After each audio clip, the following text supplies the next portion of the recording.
What is going on, Conscious Crew? It's your favorite breakdown commentator on Consciouztv. Welcome to another riveting episode of the Consciouztv platform. It's the old Nancy Piece of Friday. It might as well be Friday the 13th, the way I'm feeling. There's a lot going on. You already see what we're here to talk about in the headlines, in the title of the video. Before we get into the fizzle, go ahead and thumbs up the video, my nizzle. You guys know that thumbing up the video not only helps with YouTube's algorithm, but more importantly, it triggers up YouTube's notification system. So when you are thumbing up the video, you are literally knocking on the digital door of another Conscious Crew member and telling them to get the block asses into the sanctuary.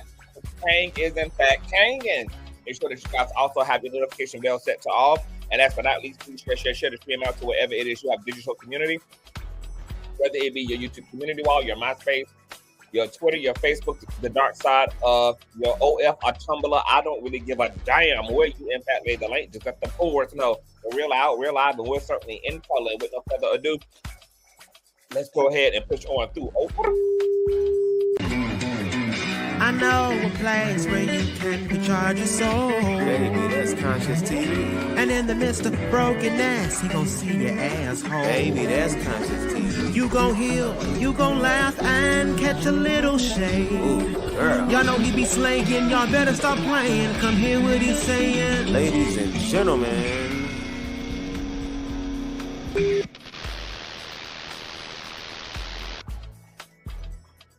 What's going on, Conscious Crew? Hey, y'all. TGIF. Can you guys still hear the music? I need to know that before we go forward.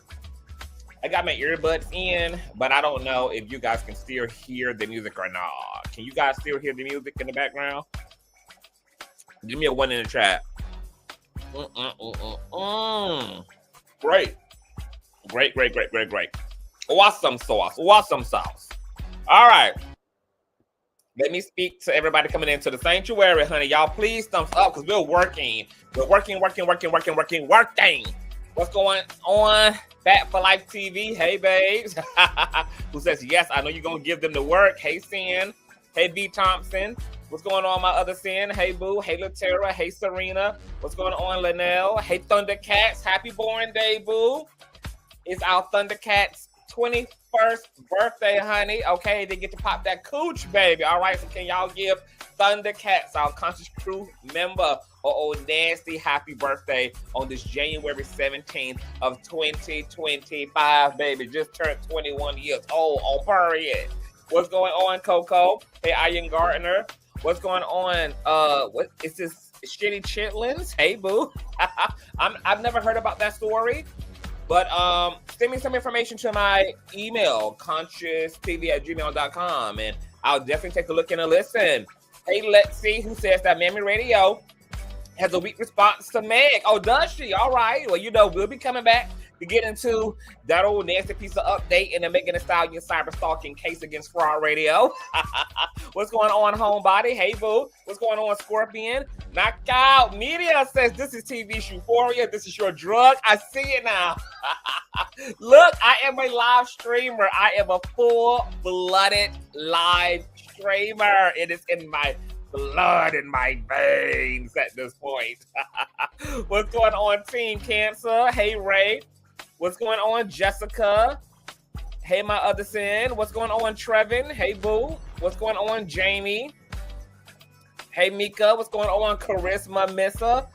What's going on, Miss LaShonda? Hey, Boo. Okay, I know I had to boot you up out of here yesterday, honey, but I'm so glad you are back over here, child. It's all love, baby. We are dysfunctional, functional family up over her, baby. My favorite song, period. What's going on, Daniel? Hey, y'all.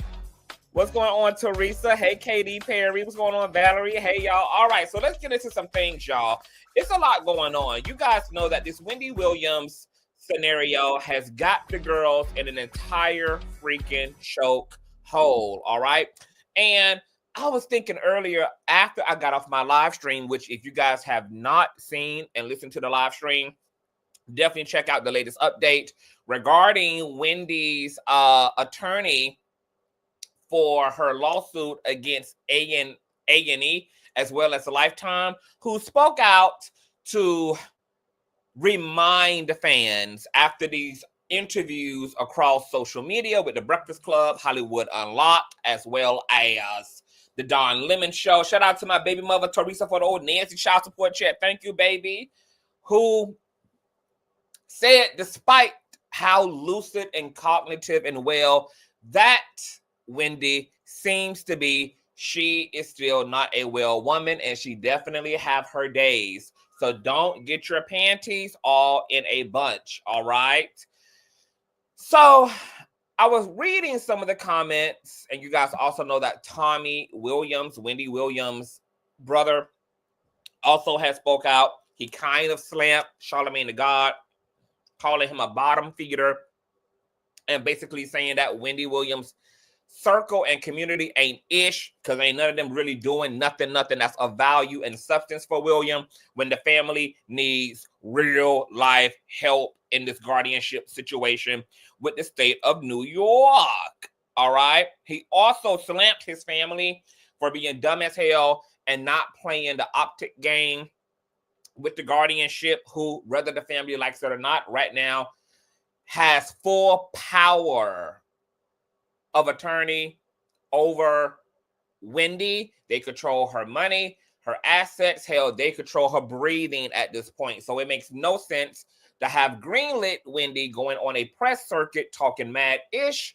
about her handler, Sabrina Morrisey, who was in control of Wendy Williams' estate, because Wendy Williams would like to return back to Miami in order to celebrate her father's 94th birthday. So how much sense does it make to flame Sabrina Morrissey ass up in the media and risk her doubling down on restrictions and privileges for Wendy Williams, when the woman apparently is already difficult enough, baby? So it's been a lot going on. So I said, you know what? I need to turn back the hands of time and put some things together to remind myself of how in the hell did we get here? How did we get here, people? Okay, because there's been so much going on, from seizures to faints to documentaries to divorces to guardianships to wigs being snatched off and Daisy Dukes and fishnets, that I forgot how the hell we ended up every bit of here. So in part one of today, we're going to just take a journey from the beginning, and I'm going to give you my old nasty piece of commentary throughout in part one, because I'm sure there's going to be a multi-layered shit show that just unfolds as we put together the very interesting and complex pieces of Wendy Williams' life. So, gossip queen Wendy Williams is back headlining after recent interviews with the Breakfast Club, Don Lemon, Hollywood Unlocked, slamming guardianship program of New York that has seized the control of Wendy's money, assets, and ultimately her rights. However, the state of New York has not been alone.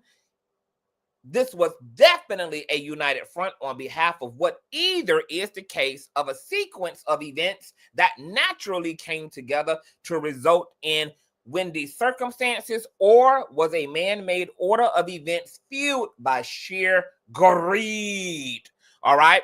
Today, I will, at least in this part one, discuss the beginning of events and highlight some of the key issues that were found throughout Wendy's journey from power to overpowered, baby. All right. But before we do anything else, girl, it's 100+ of y'all in the building.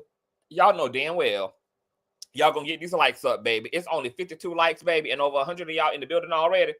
Come on, make it make sense in the way that I'm working, okay? And we are going to be here for quite a minute. So we're going to be doing a slow burn here, okay? There's a lot that we got to get through. So just sit back, grab your snacks, put your titties up, tie your do-rags down, because you're in for quite the show. But get these likes up. Like the hell up. So I decided that where I wanted to start in the origin story of it all is probably one of the most iconic television moments in history, hands down, one of Wendy Williams' most embarrassing TV moments in TV history. And that is no other than the infamous Statue of Liberty 2017 Halloween dehydrated faint that sent shockwaves around the world. Check this out. First caress.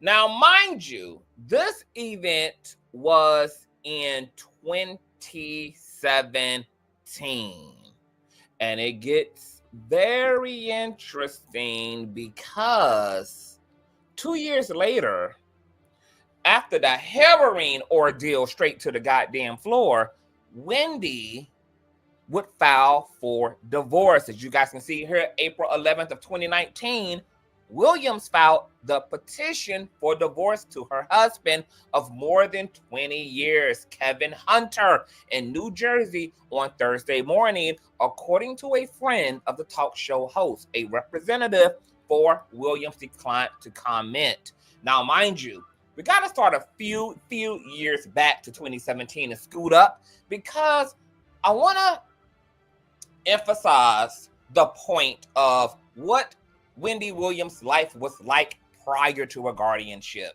Despite all of this hoopla about how controlling the guardianship is and how unfair it is, which is definitely arguable, we can't negate the fact that Wendy Williams' life was a hot mess prior to the guardianship and had been, not for a few months, not for a few weeks, not for a few days, not for a few hours, but for years had been a hot mess, okay? And her own life was gagging and roasting her for years. Now, we're going to revisit the 2017 incident in that old nasty piece of ill-fitted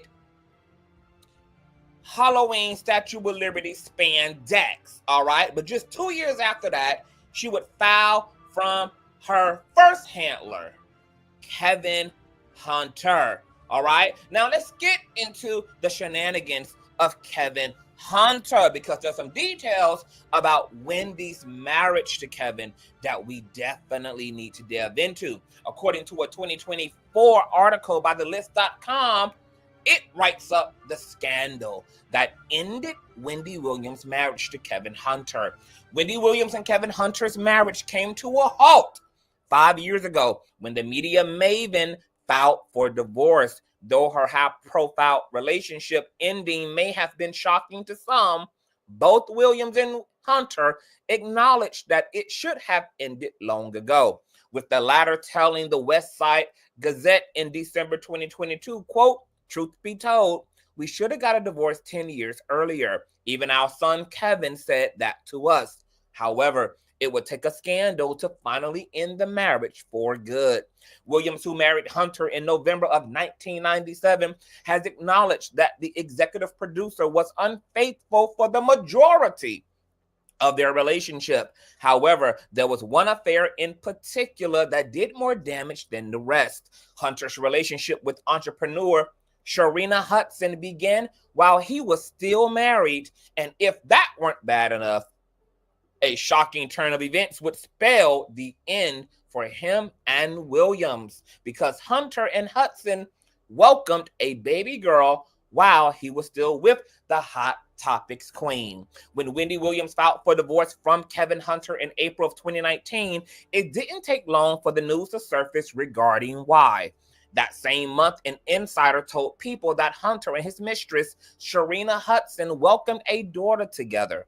Williams also confirmed the news to the New York Times Magazine, revealing that once she learned of the baby girl, she could no longer stand beside her husband. Quote, Kevin had a major discretion that he will have to deal with for the rest of his life, an indiscretion that I will not deal with. I never thought that I would be in this position. I'm a very forgiving person, but there's one thing that I could never be a part of, and that one thing happened. The talk show host told the publication, referring to Hudson's pregnancy via People. Hunter also spoke out, offering a public apology to Williams in a statement obtained by People, later adding that, quote, I am going through a time of self-reflection and am trying to right some wrongs. By January of 2020, the divorce had been finalized, though more revelations would soon surface with more details of Hudson and Hunter's lengthy affair emerging. Hudson and Hunter had a 15-year affair. That's almost damn near half of Wendy's entire marriage. It turns out that Kevin Hunter and Sharina Hudson's side relationship lasted for 15 years, while he was also married to Wendy Williams. The former radio personality knew of the affair almost from the very beginning. Upon learning of their relationship, Williams hired a private investigator to learn the depths of their fling. Sadly, it was through this probe that Williams learned that her husband was expecting a child with Hudson, telling E! News Daily Pop the PI followed her to her GYN appointments. The PI ended up finding out that the girl was pregnant. Adding to the heartbreak, Williams would also share during the Jess Cowgirl show in January of 2021 that there may have been other women pregnant by Hunter. Quote, this girl wasn't the only one. She just happens to be the one who kept his baby, the divorcee noted. After he and Williams were done for good, Hunter and Hudson moved into a Florida home, which he purchased in 2020. However, after Wells Fargo froze Williams' accounts in January of 2022, which ultimately ended Hunter's alimony payments, he was forced to sell the property in July of 2023. It appears that Hunter is still fighting his ex-wife, filing new documents in March of 2024, just last year, to obtain Williams' financial records, claiming that he is still owed money despite his alimony being halted. Given Williams' current health struggles in court-ordered guardianship, it's likely that his request will take a backseat for the foreseeable future. Baby, it is deep. Now, keep in mind, 2017, this infamous medical crisis, similar to TD Jakes, takes place right on the Wendy Williams show.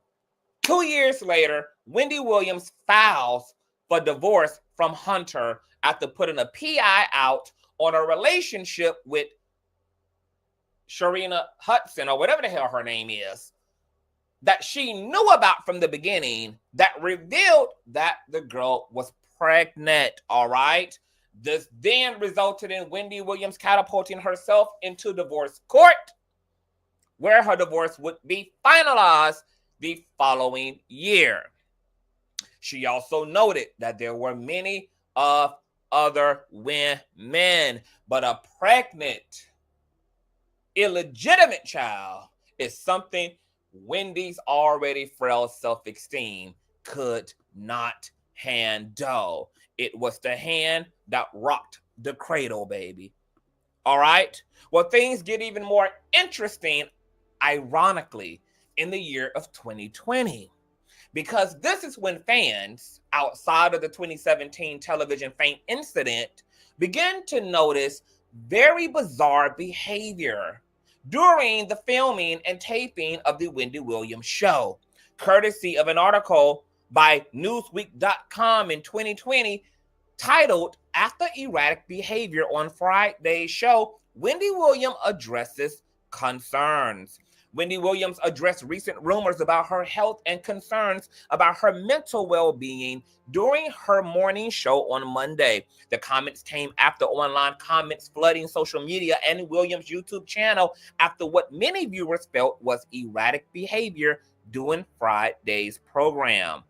During that show, Williams lost focus several times while speaking, trailing off or often pausing awkwardly, which prompted her producer, Norman Baker, to try to veer her back onto the subject. During the segment known as Hot Topics, she became distracted by the music, then mispronounced Adele's name as Hodel while discussing the singer hosting Saturday Night Live. At one point, she also unwrapped a piece of hard candy before putting it down, as well as pausing mid-sentence to show off her outfit. That episode is now made private. This morning, she addressed both critics and concerned fans, and you guys decide if this was really an address. Quote, "I always say I love you for watching because I really, really do. I came here every day and I try to do the best that I can for you. I appreciate you watching, but even after all these years, it's still work. An effort put in for the hour I'm out here, you know? I guess every day is not perfect, but I'm not a perfectionist. I'm not perfect. I do appreciate you putting in the effort to watch us, and I love entertaining you. You know, it's not easy. It's not easy. You're a tough crowd." And you know what was tough for Wendy? Is you not explaining a damn thing. But we're going to be moving it along. The article goes on to say that the concerns over her behavior even reached DJ Booth, the show's former DJ, after someone referenced him misspelling his name in an Instagram comment about the show. After one fan wrote about her needing help and accusing her of being back on drugs, another commented that she ignored people's pleas to take her health and sobriety seriously, and speculated that that's what led to the DJ's departure from the show. DJ Booth then wrote something extremely shocking underneath that post, which reads, "Yep, exactly, and it will all come out. Y'all have no idea what's really going on, and everyone there is afraid to speak up because they don't want to lose their jobs. This is going to play out really bad, and I feel sorry for the workers and victims." The workers and victims. These are a very interesting choice of words, Conscious Crew, by her own show music runner. And of course, courtesy of the Jasmine brand, you can see they captured their receipts right here in DJ Booth's own words. Jesus, my Christ. Williams did not directly address DJ Booth or anyone else by name during her mea culpa. Rumors recently circulated about a romantic relationship between Booth and Williams before she abruptly announced he was fired in September and would be replaced by DJ Sooooo, who has previously worked with Mariah Carey. Health issues have affected the talk show host before, as in the infamous October 2017 incident she fainted during her show due to what she said was being overheated from her Halloween costume. The following February, she suspended show tapings for 3 weeks to address issues with Graves' disease and hyperthyroidism. In March of 2019, Williams went public with the fact that she was living in a sober facility. She said at the time, quote, "You know, I've had a struggle with cocaine in my past. I never went to a place to get the treatment. I don't know how, except God was sitting on my shoulder and I just stopped." The next month, she filed for divorce from her husband of 21 years amid rumors that he was unfaithful and had a child with another woman. More recently, Williams took more time off due to complications from her Graves' disease before returning to the show that September. So here it is. We have Wendy, as far as I'm concerned, already possibly experiencing some of these symptoms of this progressive aphasia that she also got diagnosed with last year, along with frontotemporal dementia. Okay, progressive aphasia affects what, class? Speaking. So the fluttering, the gaps, the pause, the blanketness, and then coupled with the FTD. Okay, the erratic behavior, then compounded and exacerbated by the infidelity going on in her life, resulting in her long-term intimate partner, Kevin Hunter, having multiple affairs for years, culminating in a child with one of these whores, which is then completely obliterated and slingshot into a state of chaos by Wendy's abuse of cocaine, alcohol, and God knows what other types and forms and variations of booger sugar. Now, once again, this is all important as it relates to us trying to figure out how Wendy got ultimately to where she is. What were the circumstances that played out like a Final Destination sequence that resulted in her being the intellectual property of the state of New York and now a custody battle with her family members? These are all the things that were transpiring pre-guardianship program. Pre-guardianship program. Drugs, Graves' disease, thyroid issues, stress from her marriage, battling addiction, and the development of FTD, which we have no idea how long such a thing had been transpiring.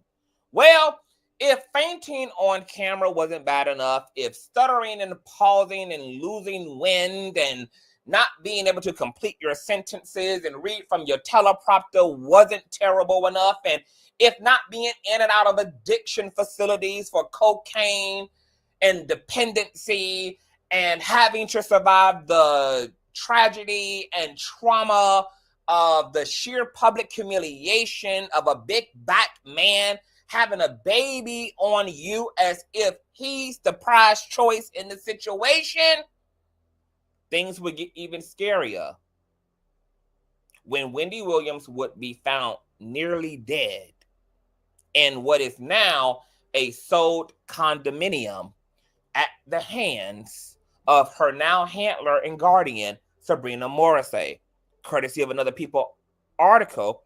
Let's start here with 2017 once again. She fainted in the Statue of Liberty costume during her Halloween episode, later attributing it to her Graves' disease in a 2018 interview with People.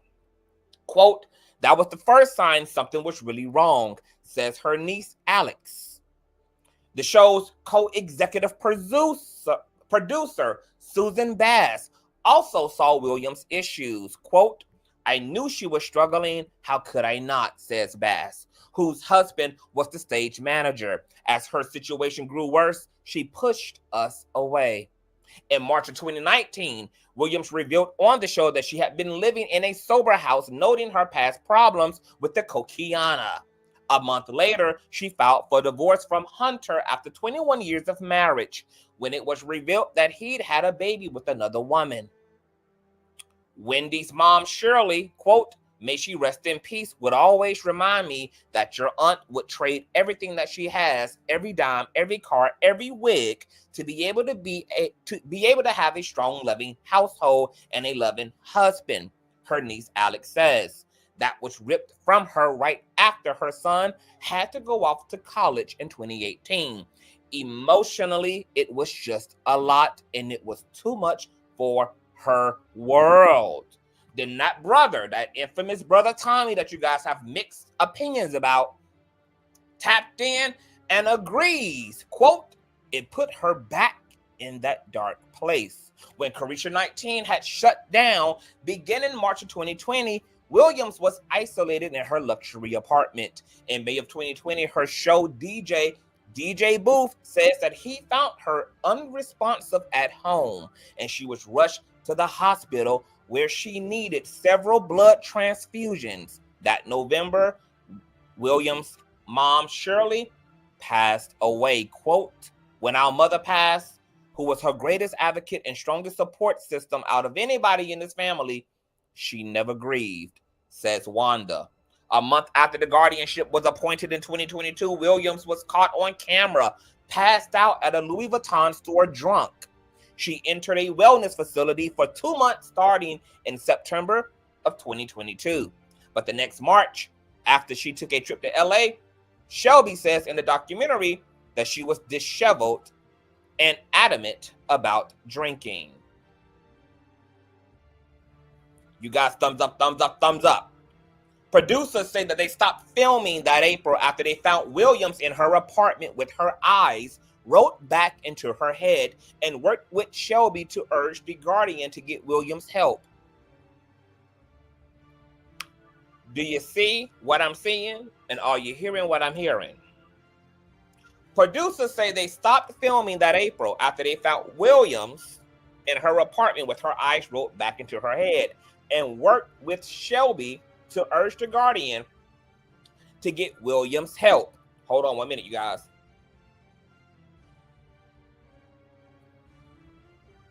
So her team, her community,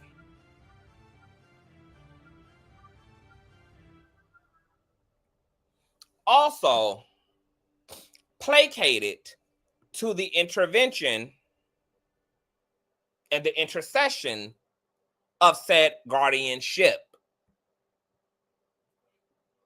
Executive producer Mark Ford says, quote, "The Guardian did come around and was responsive to our pleas to get her into a safer place. How did she go from this aunt or sister that we love and is healthy 1 minute to this person who's in and out of the hospital?" Wanda asks. How is that system better than the system the family could put in place? This system is broken. Right now, the power over when Williams can leave the facility, if at all, remains in her guardian's hands. After high-profile cases like Britney Spears, the legal guardian and conservator systems in the U.S. are being re-examined. A New York State Assembly bill was proposed in 2022 to expedite the hearing process when an appeal is filed in a guardianship. Williams' family is not currently contesting her case. Ford says filmmakers proceeded with the documentary to shed light on Williams' situation. Quote, "We asked ourselves almost every day, is this helping Wendy or is this hurting her? And in the end, we felt like it was helping her. This is about the guardianship system and how it can be improved. Despite the unknowns, Williams' loved ones say they're focused on getting her better." Quote, "There is not a person in this family who doesn't want the same for Wendy, and that is her health," Wanda says. Alex adds, she can't wait to start the next chapter of her life. Is there anything, you guys, that stands out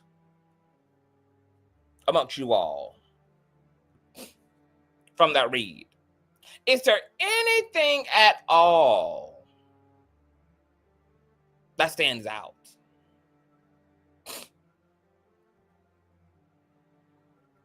Anything at all? Anybody? Just a little bit? I find it interesting that the conservatorship, and mind you,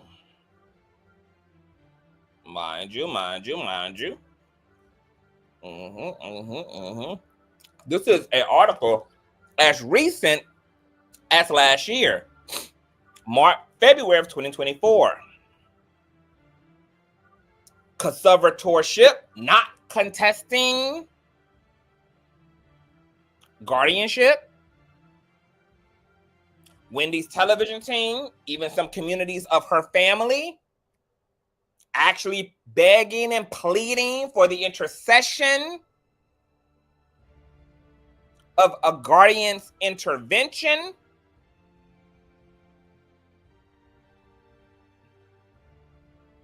And I want to read you guys, as a quick segment, a comment that was written under my last live stream. by a conscious crew member. Let me get it here.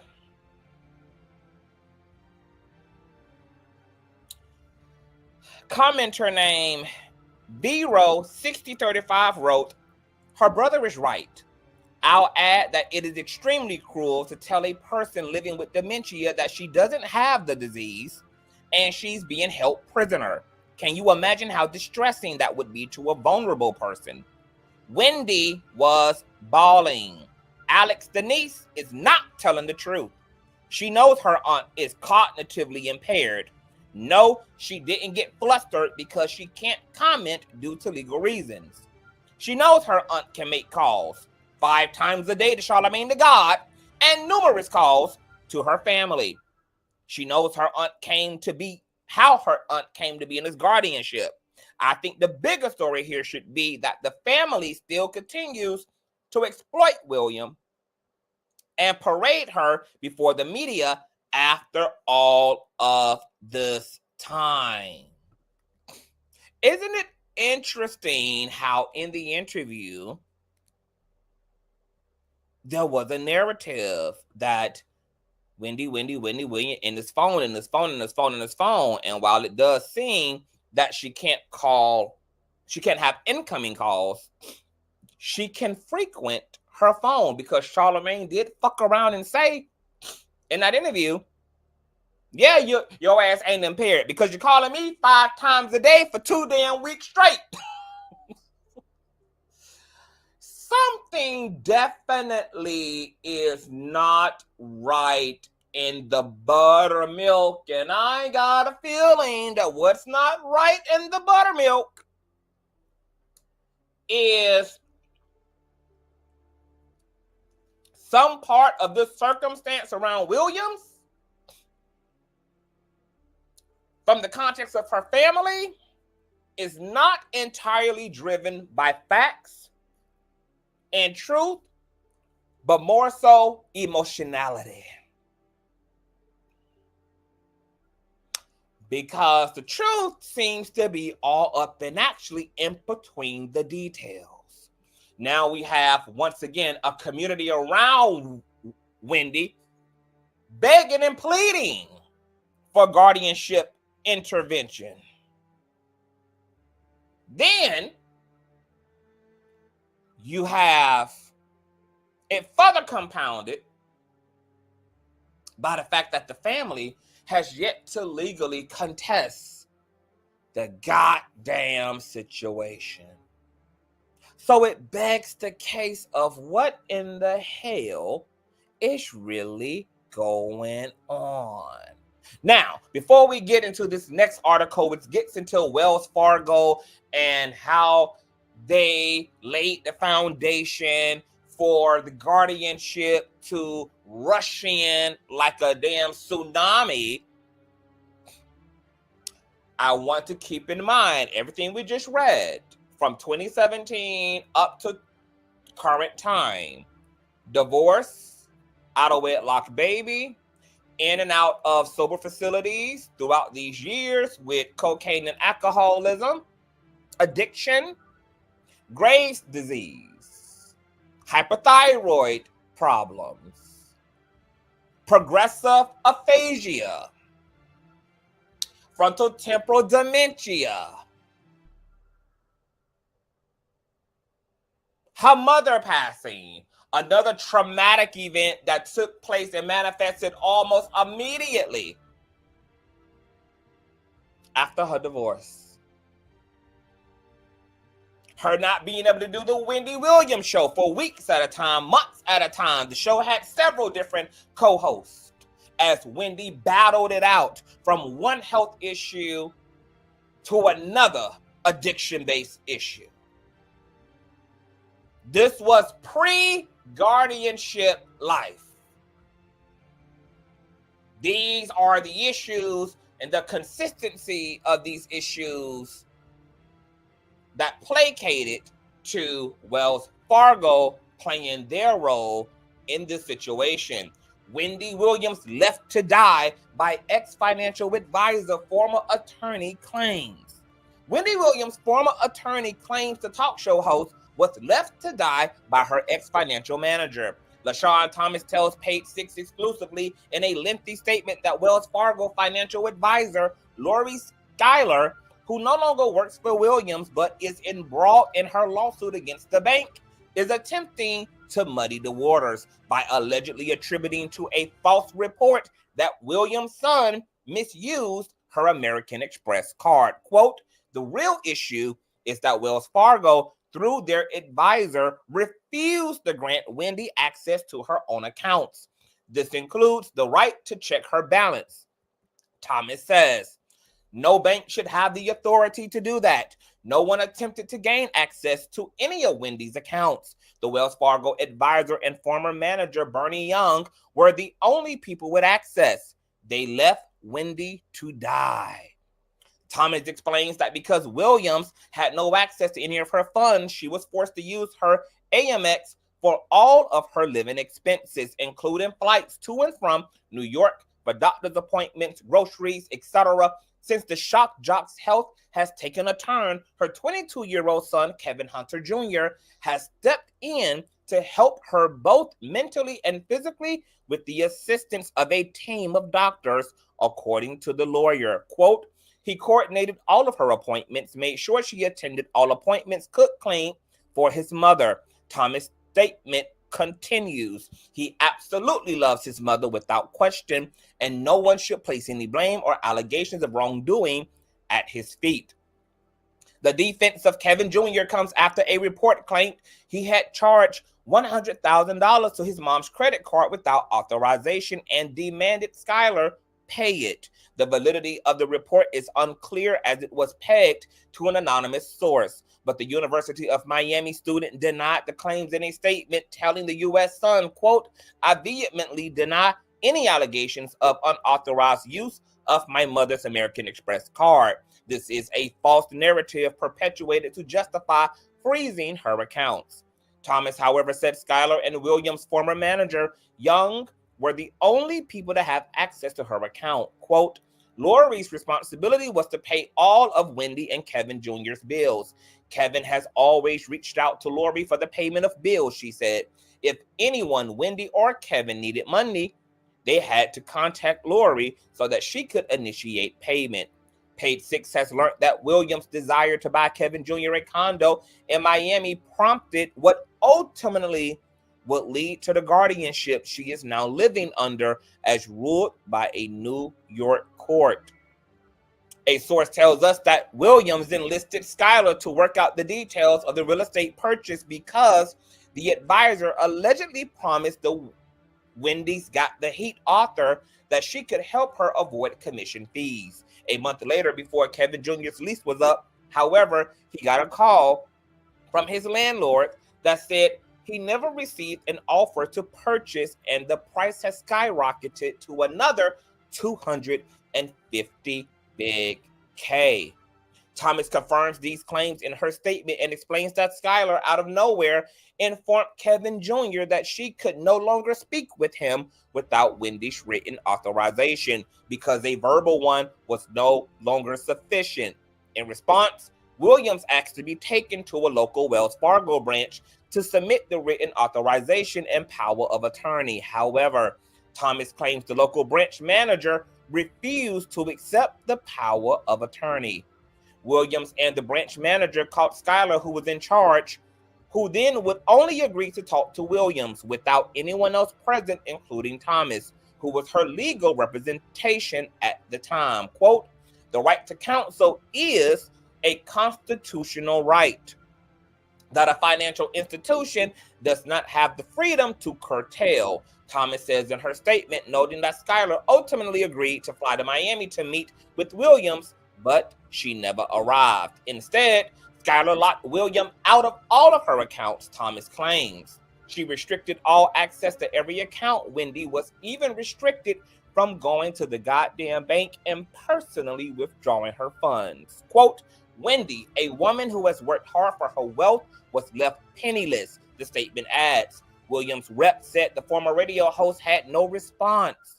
The real goal here is to help Wendy regain full and sole control of the assets that she has worked hard for the last 30 years of her life, Sean Zanotti told Page Six, quote, "We would appreciate if you give her time to heal." Skylar didn't respond to Page Six's request for comment, but a spokesperson for Wells Fargo has denied any allegations of improper action with respect to Ms. Williams' account. Williams has been under the court-ordered guardianship with which she was not in agreement because she feels that she is capable of managing her money since spring. And if that wasn't interesting enough, the judge who was assigned the case that Wells Fargo fully activated in tandem with all of the things that were being pleaded on behalf of her community and her television community and members of her family, ended up under goddamn investigation. Yes, the judge presiding over Wendy's guardianship, who got active and all up in this fizzle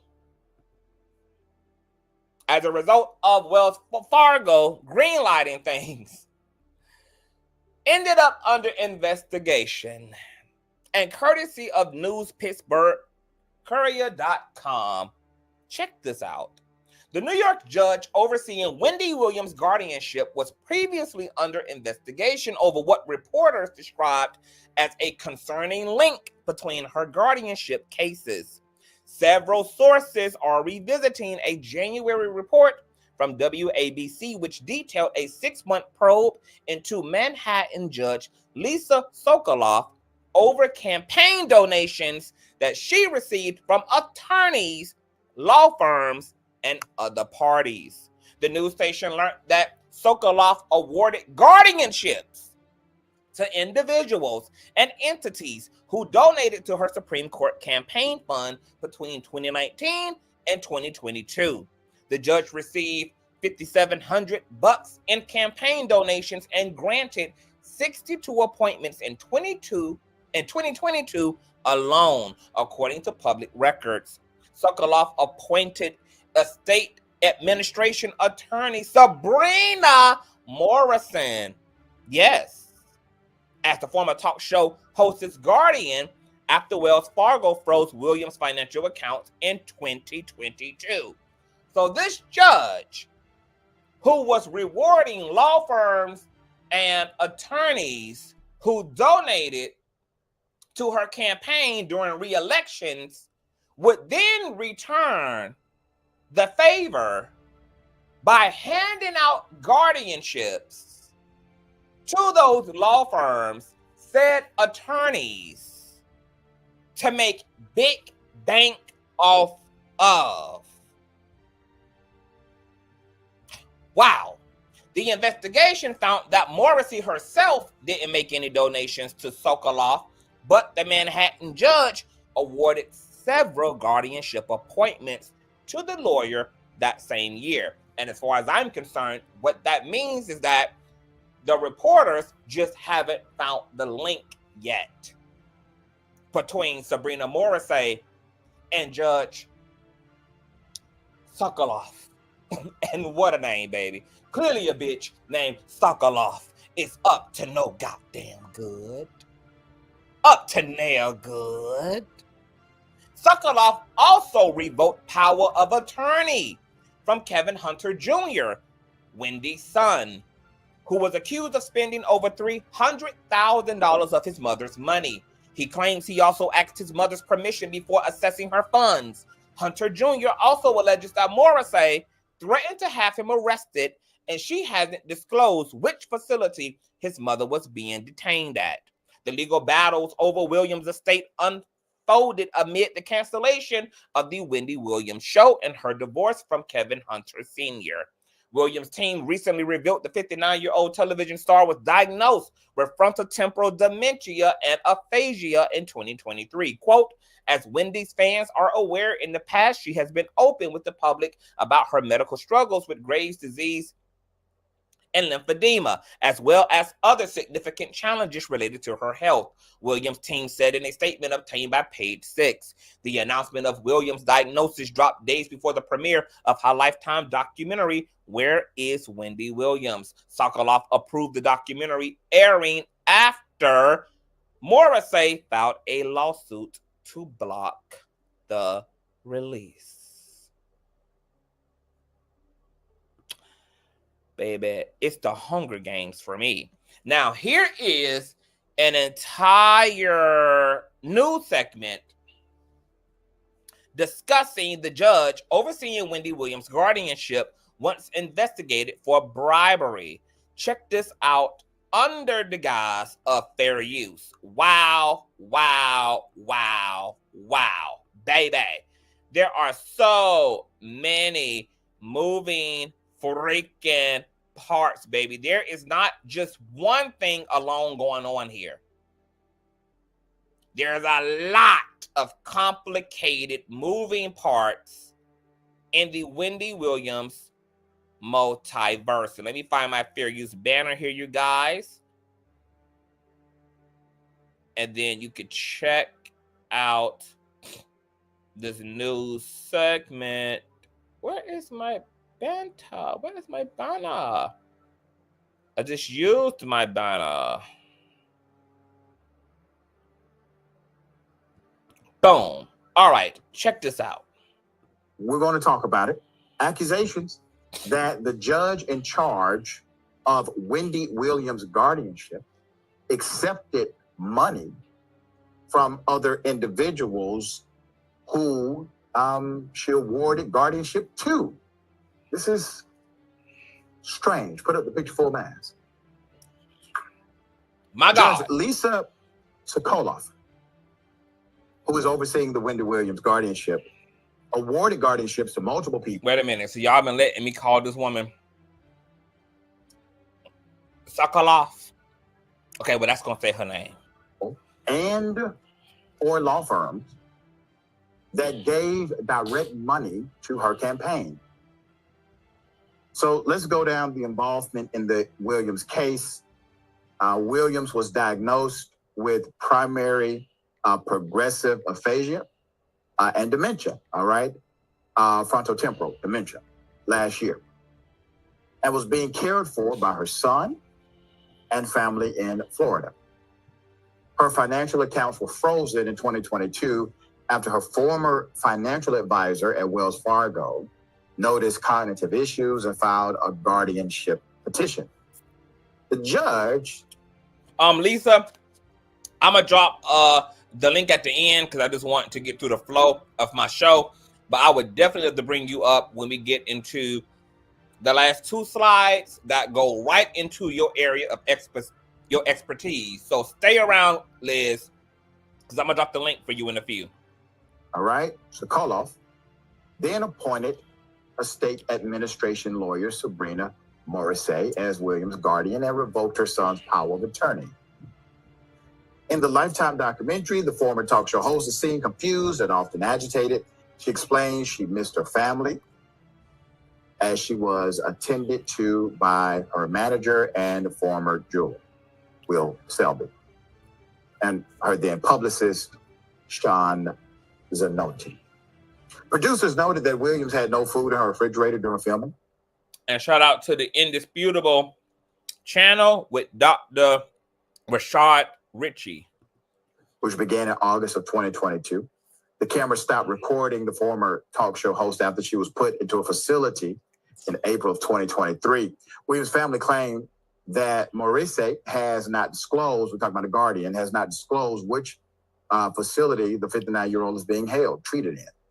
Her sister, Wanda Williams, claims that Williams can contact them, but they can't contact her. They have no idea where she is. Her beloved New York apartment was also emptied and put up for sale. Let me give you background on the judge now. So between 2019 and 2022, Judge Lisa Sokoloff reportedly received $5,000 $720 in campaign donations from guardianship lawyers, law firms, or people involved with guardianship cases. The Manhattan judge awarded those same law firms and people with 62 guardianship appointments in 2022 alone. That's according to WABC 7 News. Atlanta Black Star conducted a search that did not turn up any donations made by the current guardian to the judge presiding over Williams' guardianship documents. Revealed she was awarded several guardianship appointments by this same judge, however, in 2022. Paul Medeiros, the guardianship lawyer in New York, also donated to the judge's campaign in 2022 and was awarded 7 guardianship appointments that same year. However, he claimed there was no conflict of interest because he'd known the judge for 29 years. All right. Even more damn conflict of interest. You already got a long-term relationship to him, and there's been financial contributions. This is very convoluted. Somebody get Judge Judy ass on the line. Get on the line. My heart, my prayers go out to the family and Wendy Williams. I hate to see her going through this, but it just seems adverse to common sense for a judge to accept money from an entity that she then basically awards money back to. Correct. I know this is not a violation per se of the rules. I'm saying it should be. Okay. Absolutely. Jordan, thoughts here? See that interesting loophole? That interesting loophole there is not even considered a violation. But in many other instances, under many other rules of thumb, these would definitely be seen as violations, be cited as conflict of interest, etc. Nasty work. But who in the hell is this bitch, Sabrina Morrisey? Wendy Williams' guardian and New York lawyer. Well, according to TimesNowNews.com, Sabrina Morrisey, a New York lawyer, is responsible for managing Wendy Williams' financial decisions. Morrissey was appointed as Williams' guardian in 2022 after Wells Fargo alleged the former TV host was incapacitated. The arrangement has placed Morrissey at the center of multiple legal and public controversies surrounding the media personality. Sabrina Morrisey, a New York attorney, is responsible for managing Wendy Williams' financial decisions. In 2022, Morrissey was named Williams' guardian following Wells Fargo's claim that the former TV personality was incapacitated. Because of this arrangement, Morrissey has been at the heart of several public and legal disputes involving the media figure. Wendy Williams' legal guardian filed a court report detailing the TV host's debilitating battle with dementia. Morrissey, a lawyer, said in the statement obtained by The Independent that the 60-year-old novelist is now permanently incapacitated. Williams was officially diagnosed with frontotemporal dementia and primary progressive aphasia in May of 2023. Wells Fargo raised worries about Williams' health in May of 2022 and started the guardianship procedure. The bank sought a court-ordered guardian, claiming that Williams was a victim of undue influence and financial exploitation. Morrissey was then tasked with managing Williams' financial affairs after the court granted the bank's motion. Williams' account was frozen by Wells Fargo on the grounds that she had unsound mind, according to People magazine. These steps were taken in response to reports of Williams' declining health and unpredictable conduct, which raised concerns about her capacity to handle her money on her own.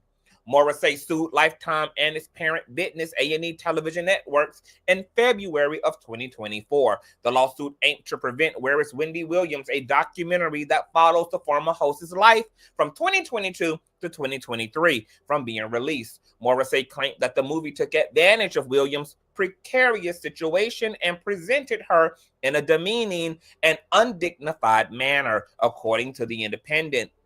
According to the lawsuit, the documentary falsely portrayed that Williams was broke and that her actions were the result of substance misuse. Morrissey claimed that without her permission or the court's approval, the initiative disclosed confidential medical information. In spite of Morrissey's efforts, an appeals court used the First Amendment to invalidate an original restraining order. The documentary's scheduled debut was made possible by the ruling. Williams' medical condition was revealed by her care team 2 days before to the documentary's release. Experts at Weill Cornell Medicine determined that the previous host had frontotemporal dementia and progressive aphasia. Her team responded to rumors regarding her cognitive abilities, including linguistic and financial transaction issues, in a statement. The purpose of the revelation was to increase awareness and promote understanding of her illness. According to the statement, Williams maintains her independence and sense of humor in many facets of life despite obstacles. Her care team attested to the fact that she is getting the proper personal and medical assistance. Well. Check this out as well concerning Miss Sabrina Morrisey. Wendy Williams' $3.75 million New York penthouse, where she was found unresponsive in 2020, has sold at a loss. Wendy Williams' New York City penthouse has been sold. An apartment belonging to the TV personality who recently shared she is in a care facility and was diagnosed with primary progressive aphasia and frontotemporal dementia was sold by her court-appointed legal guardian. Property records indicate that Williams purchased the apartment in Manhattan's financial district in June of 2021. According to Zillow, she paid just over $4.5 million for it at the time, and it sold for just $3.75 million earlier this month. Built in 2016, the 2,403 square foot duplex property features 3 bedrooms and 3 bathrooms. Details of Williams' current financial holdings have not been made public. People previously obtained paperwork from the New York Department of Finance filed on February 8th, showing that there was a tax lien against the condo for the amount of $500,000 plus occurred between 2019 and 2021. Wendy's legal and financial guardian, Sabrina Morrisey, and ex-husband Kevin Hunter, of course, could not be reached for comment. In the residence in May of 2020, she was found unresponsive in her home by the Wendy Williams show DJ booth. People previously reported she was later rushed to the hospital where she needed several blood transfusions. This was followed by the conclusion of her show without Williams on screen in 2022 after just 13 seasons. Since her family shared her diagnosis with People and that she presently remains in a care facility, adding that her court-appointed legal guardian is the only person who has unfettered access to her. Her life between August of 2022 and April of 2023 was documented for the Lifetime series, Where is Wendy Williams? The docuseries captured the former host's life following the cancellation of her synonymous talk show due to alcohol addiction and several health issues, including Graves' disease and lymphedema. Lawyers for Williams' guardian allege in court documents the Lifetime incorrectly states that Williams is broke and cruelly implies that her disoriented demeanor is due to substance abuse and intoxication. The court documents also reveal Williams was paid $400,000 for her participation in the film. Morrissey and Hunter recently entered into an ongoing legal dispute regarding alimony money. According to a lawsuit filed in the Superior Court of New Jersey and obtained by People, Morrissey is demanding Williams' ex-husband pay back $112,000 in alimony. In a separate court response obtained by People, Hunter demanded Williams pay him 23 months in back payments for spousal support for their divorce. He claims Williams stopped paying alimony before she was placed under a court-ordered guardianship. My God, today, is there a lot going on? So you have Sabrina Morrisey, who was brought in by Judge Sokoloff, as I'm going to call her, due to Wells Fargo ultimately greenlighting the involvement of Guardianship due to what they allege was financial exploitation. And then once Sabrina is in, according to Wendy's interview, she greenlights the filming of the documentary, which resulted in Wendy being paid $400,000 for, which we have no idea how much of that went to Wendy and how much of that went to Morrissey, because Wendy did say to Charlamagne that Morrissey is living off of her goddamn money. Also, once Sabrina got involved, she sold Wendy's condo, which was worth $4-point-something million, sold it for $3.75 million, and then packed Wendy Williams' ass up and put her into a high-rise elderly facility. How much of that 3.75, baby, went to Wendy, and how much of it went to Morrissey? Considering that Wendy said Sabrina is living off the hog and living off her goddamn money. The good news is, for everybody who hates Kevin Hunter, baby, Sabrina damn sure been on his goddamn neck. Okay? Saying you ain't gonna get a goddamn thing. If anybody, baby, you about to be flexed on a reverse Uno and owe us $100,000 plus in back pay. Oh, yes, God. Well, as controversial as Sabrina Morrisey is, and what her intentions are, and what her goals are, and what situation this really is, and what's going on with this weird, vague, mysterious New York attorney, there's an interesting case that unfolded, according to NBCNewYork.com, concerning a NYC immigrant in court-appointed guardianship battles for freedom. Check this out. Jose Verdugo makes dinner for his children every night in their Washington apartment. In their Washington Heights apartment. He works long days at New York City construction sites. Recently became certified as a home health aide and got his driver's permit. What he doesn't have is control over his financial affairs. In 2009, under the advice of a personal injury attorney, Verdugo, an Escavadorian immigrant, how you pronounce it? It's not Escart, it's Escadarian. It is not Escadarian. Hold on, baby. I'm gonna get Escadarian right. Hold on, baby. I'm not gonna fuck up these people's names. Let me see. Hold on. And you're gonna be shook, baby, when you find out why I'm reading this motherfucking thing to you. Hold on.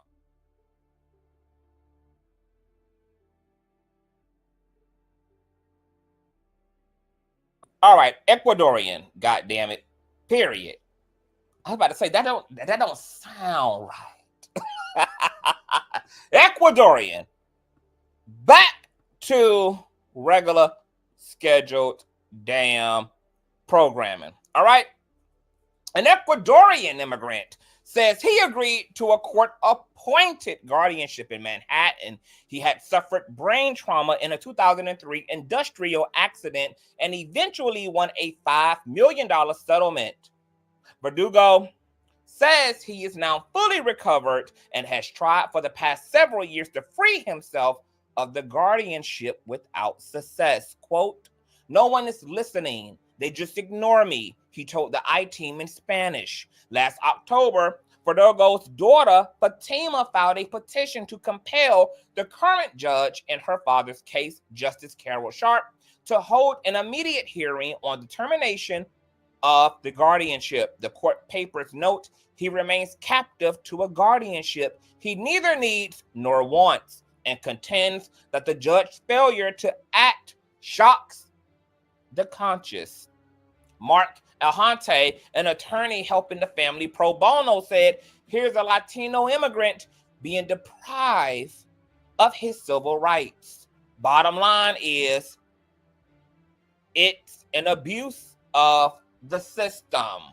Sharpe's guardianship rulings have come under fire in another recent case.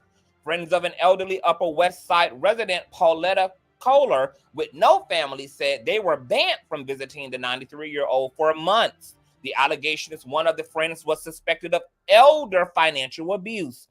None appeared to have ever substantiated, and the women now have access, although the guardianship remains in place. A spokesperson for the courts told Judge Sharp's priority is protecting those in guardianships. She has now ordered a hearing for Thursday, November the 3rd. In Verdugo's case, he says he's hoping his voice is finally heard.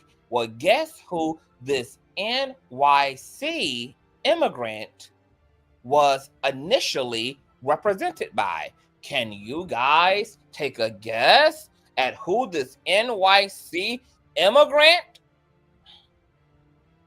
was represented by in the guardianship that he no longer needs because he's well after a traumatic head injury? But this guardianship has continued to keep his foot on his bank account. Guess who? Only in Tony Busby's dreams, baby. He was represented by no other than Sabrina Morrisey. The same attorney that has Wendy shit all on lock. Miss Blondie Boots. Yes, God. The same lady. Now, to learn just a little bit more about conservatorships, we got to get into some of the harrowing ordeals of conservatorships according to the people who lived it, courtesy of Vice.com. As the world watches Britney Spears fight for control of her life, many people are learning about conservatorships, which are also called guardianships in many states for the first time. Conservatorships and guardianships are legal arrangements in which people with disabilities and or mental illnesses are deemed incapable of making decisions for themselves. And so another person, their conservator or guardian, is appointed by the state to look after and make choices for them. Often someone is placed under guardianship or conservatorship because they have a disability, mental illness, or other neurodivergence that a guardian or conservator can argue limits their capacity to take care of themselves. This is where I'm going to drop the old nasty piece of link for Miss Liz, who says that she is a conservator. So Liz, I am dropping the link only for you at this time. If you are in the link, in the chat, please click the link. Guardianships look different for every person. Some people are given public guardians they don't know, especially if they don't have family or if the courts deem their family unsuitable to be their guardian. Some guardianships are enacted over elderly people, especially those with Alzheimer's disease or dementia, and may enable elder abuse in some cases. And before we move any further, what's interesting is, see,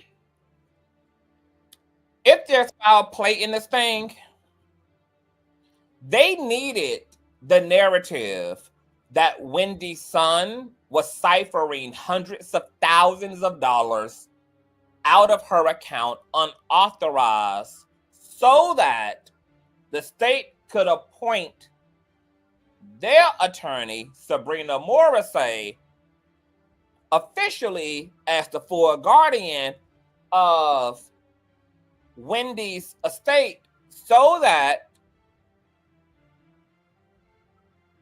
or not even so that, which was supported by their narrative that she was being financially abused by her own son, which then they used to justify complete and utter control of Williams, which is why she's not in the custody of her own family. I want to welcome Liz to the platform. Hi, Liz. Hey, Conscious, how are you? I am awesome. How are you? I am well, thank you. So I have been so appalled by hearing all of this. First of all, I am a conservator, and it's actually pronounced conservator. Okay. In the state of Connecticut, I have been for the last 7 years. So to start with, most of these facilities are trash. Okay, question. Do you think that the one that Wendy is in is trash, given her status? It could the other thing you have to understand is a lot of them are privately owned as well. So they're not really state-run facilities. A lot of them are privately owned. And so, they basically do what they want. And the problem is that there's very little oversight. So the fact that this conservator has isolated her from her family, there is no reason why she should not have her cell phone and why she should not be able to make calls as she wishes to her family. That is total control and probably illegal.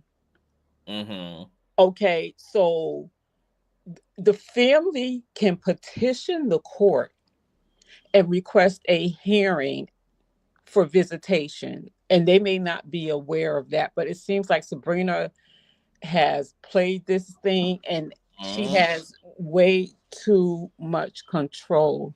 Yeah. A lot of these courts, they save these conservatorships for their family and their friends. Sabrina is getting paid using Wendy's money. 9 times out of 10, she has set her own salary. Oh, absolutely.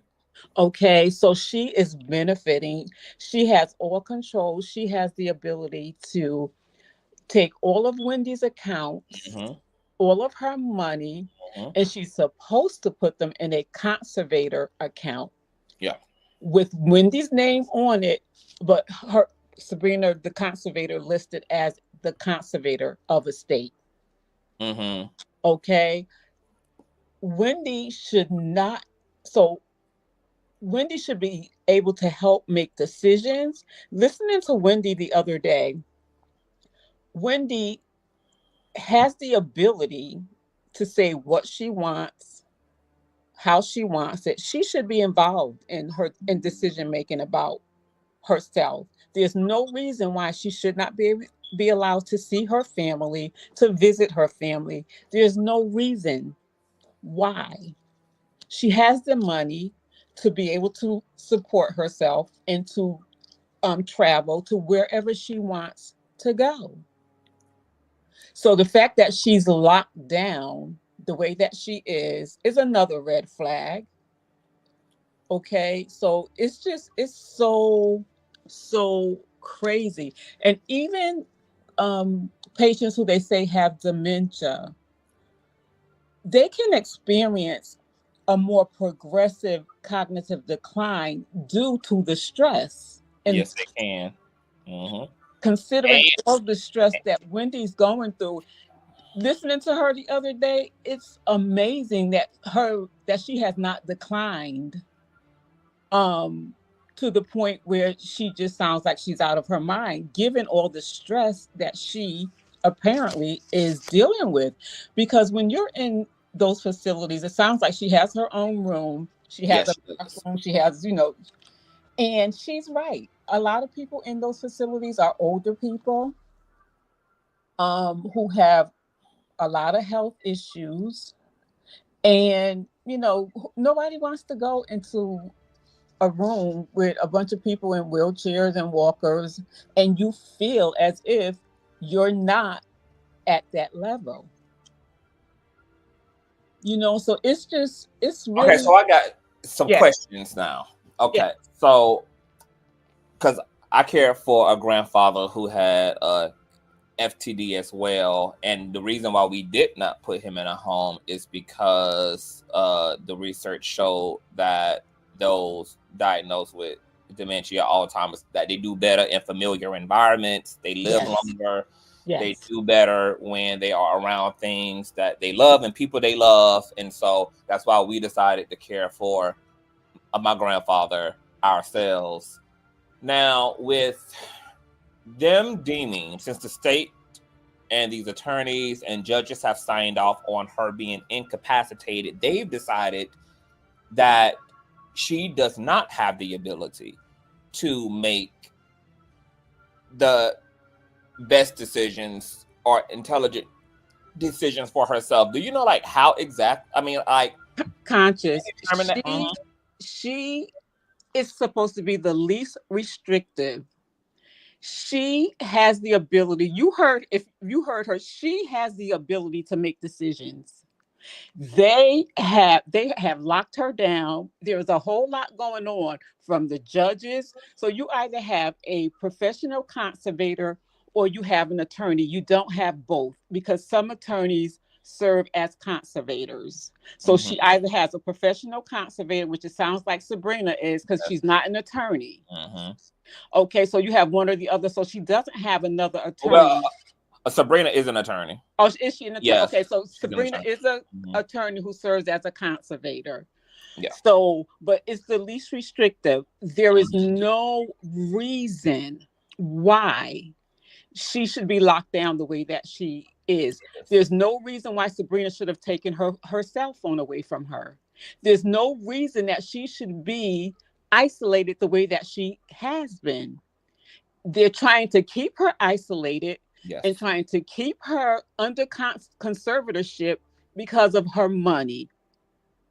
That's what it's boiling down to, because there's too many moving parts. There's too many. The judge is involved. And like I said, they hold those positions for their family and their friends. Okay. Most of those facilities really, just because she's in the facility, it doesn't mean she's getting the proper care. And unfortunately, her family cannot even check on her to make sure.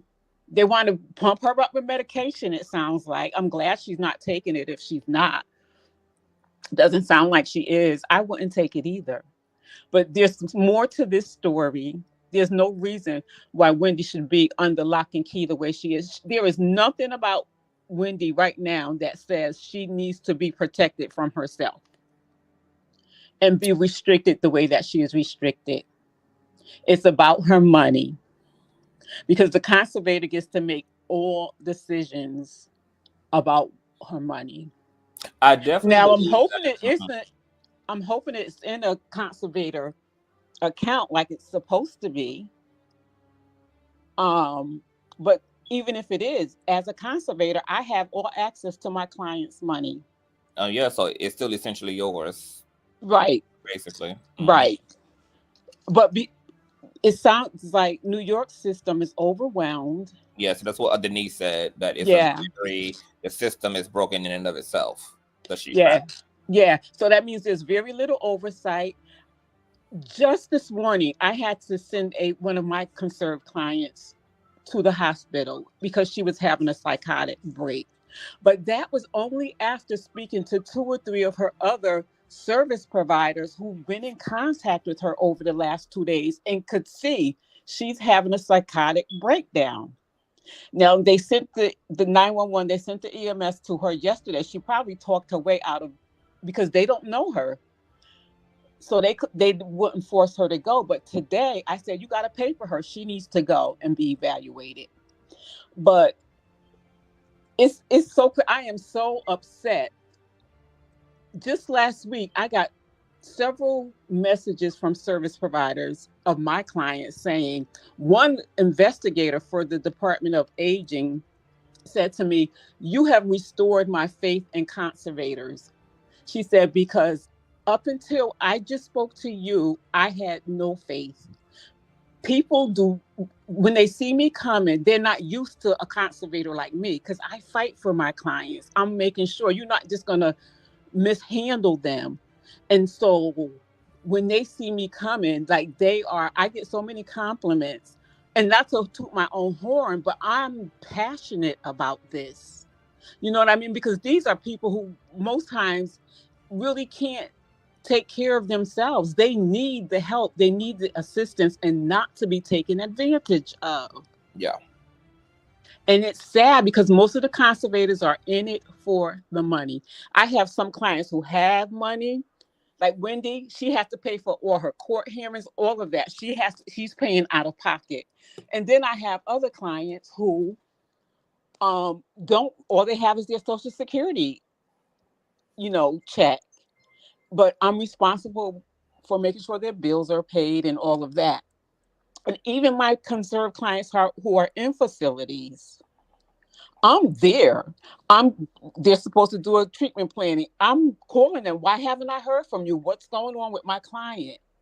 You know what I mean? And most of them, they're probably not doing treatment planning with all her service providers. They're not doing what they're supposed to do, and they have no one watching them, making them do it. So this is about more than just protecting Wendy. It's about her money, and all of them are involved. And it's sad. The restrictions they have on Wendy is unnecessary and probably illegal. Yeah. Well, thank you for bringing that to the table. I'm going to read this remaining article because I don't want my live to be super long. But is there anything else that you want to add to the Wendy? Especially in terms of like what her family can do. So her family can petition the court. They can petition the court. Why do you think they haven't? Like, why do you think that they have been all over social media? They've been all over the blogs last year.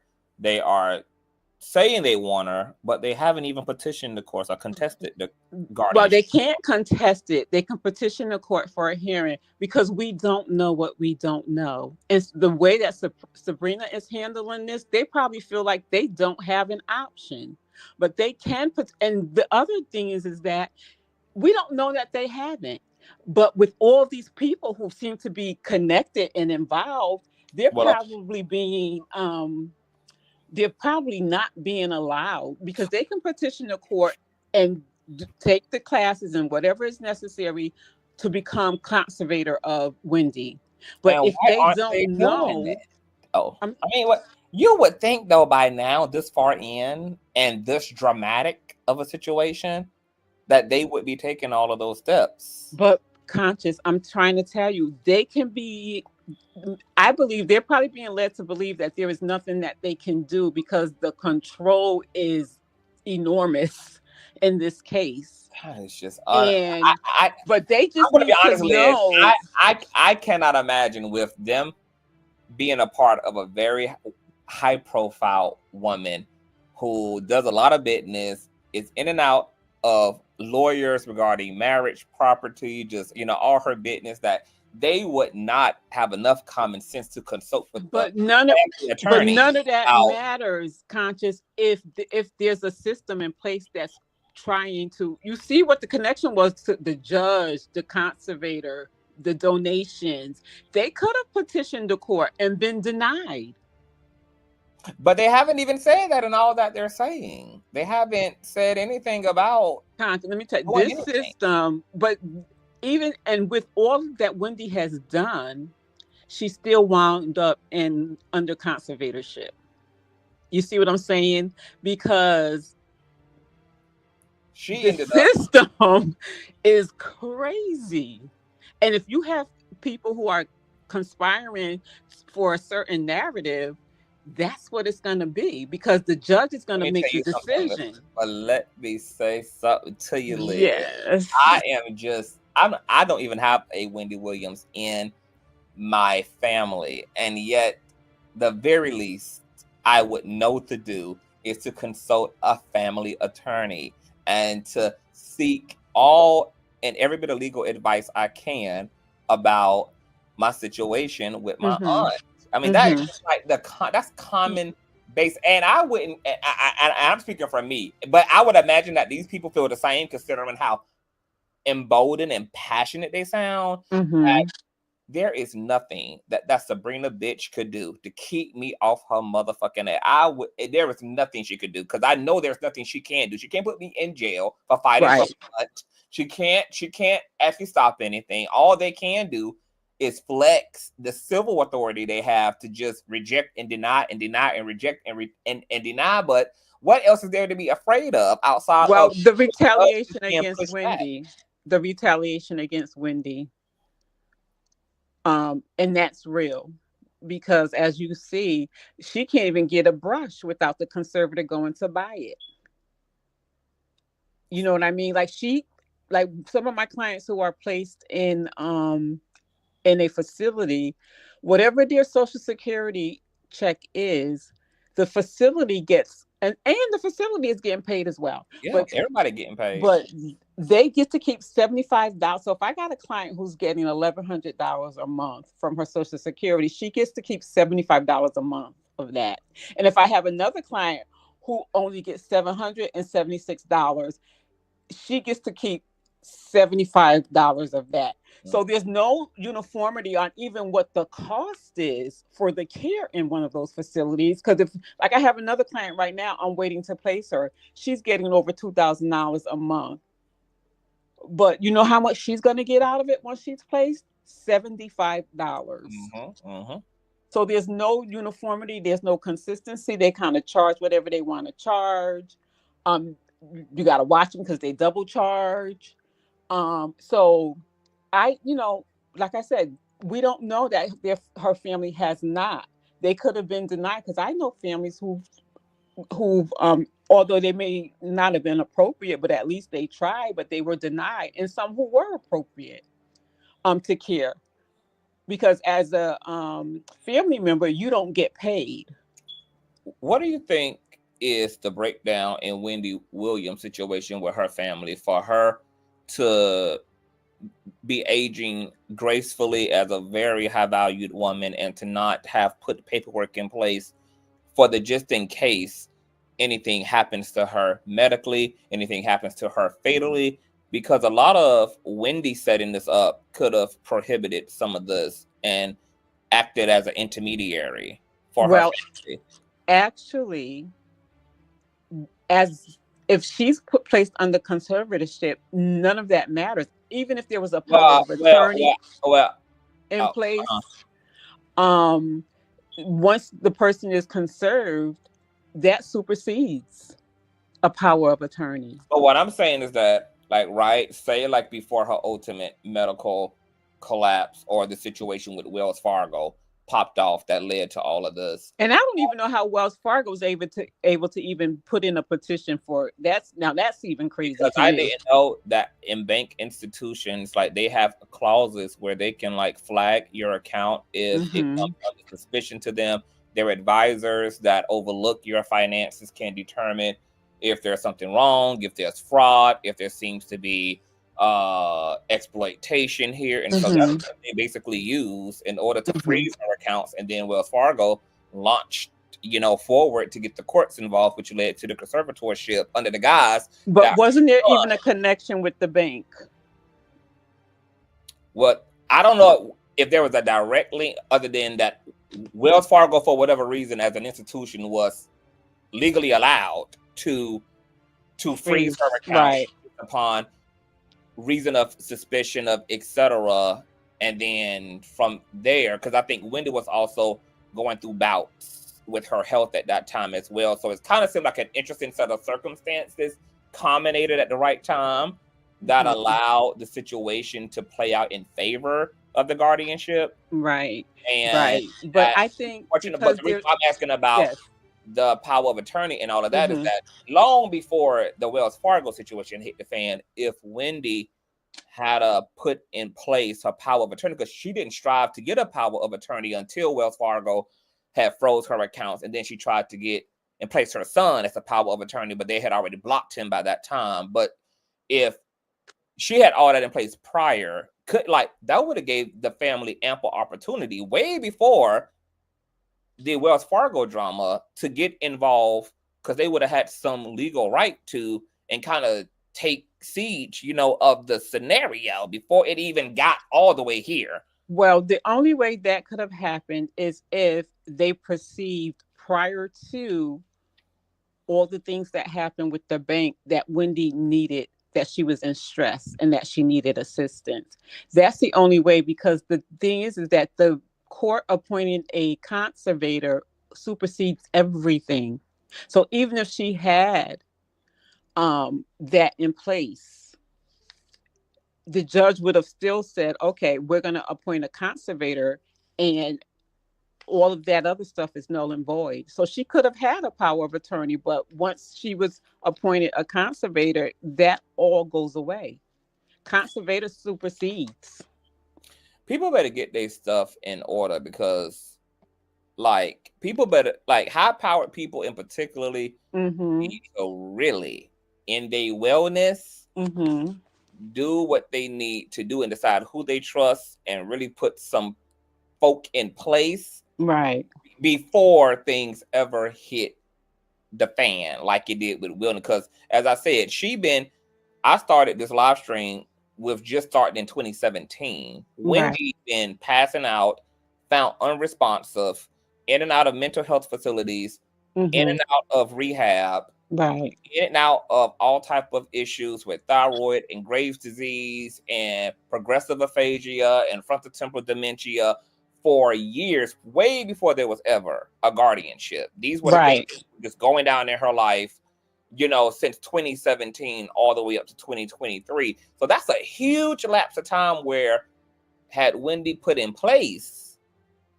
certain things in her life and appointed people in certain places, people could have intervened possibly. Well, they could have intervened even without that. But the thing is that with guardianship and even with healthcare power of attorneys, it states that only upon the person being unable to care or to make decisions for themselves. See, Wendy went through so much turmoil with her job, her divorce, all of that. And all those things happened, but unfortunately, the family wasn't, I'm not going to say they weren't paying attention, because they could have been going to her saying, look, Wendy, we need to do this, we need to do that, you need to get help or whatever. And she chose not to do it. I think she was in so much pain. According to some of these reports, some members of her family were the ones begging and pleading for the courts to appoint a guardianship. Right. But yeah, and that could have been the case, but unfortunately they didn't decide which family member should have been that appointee. And that's what should have happened. She has family that is willing and capable of being a conservator for her. So there's no reason why she should have an outside conservator when she has family who is willing, capable to do it. So if the family's back is up against the wall because New York system's incompetence got this thing up in a chokehold, then ultimately, it's nothing that can be done, is what you... That's what exactly. Now they can hire a attorney who is well versed in conservatorships and probably do some filings for them in terms of, but it has to go back before the court. And if it's the same judge who's involved, they can say whatever they want. But the judge is going to ultimately make that decision, especially if he has a connection to the conservator, to all these other people, to the bank. You know what I mean? It said the judge appointed this lady several different conservatorship cases. And that's what happens. They give these cases to people they know. Even in my surrounding area, I sent out letters probably about a year ago because I was just working primarily in my area. But I said, you know what? I'm gonna branch out.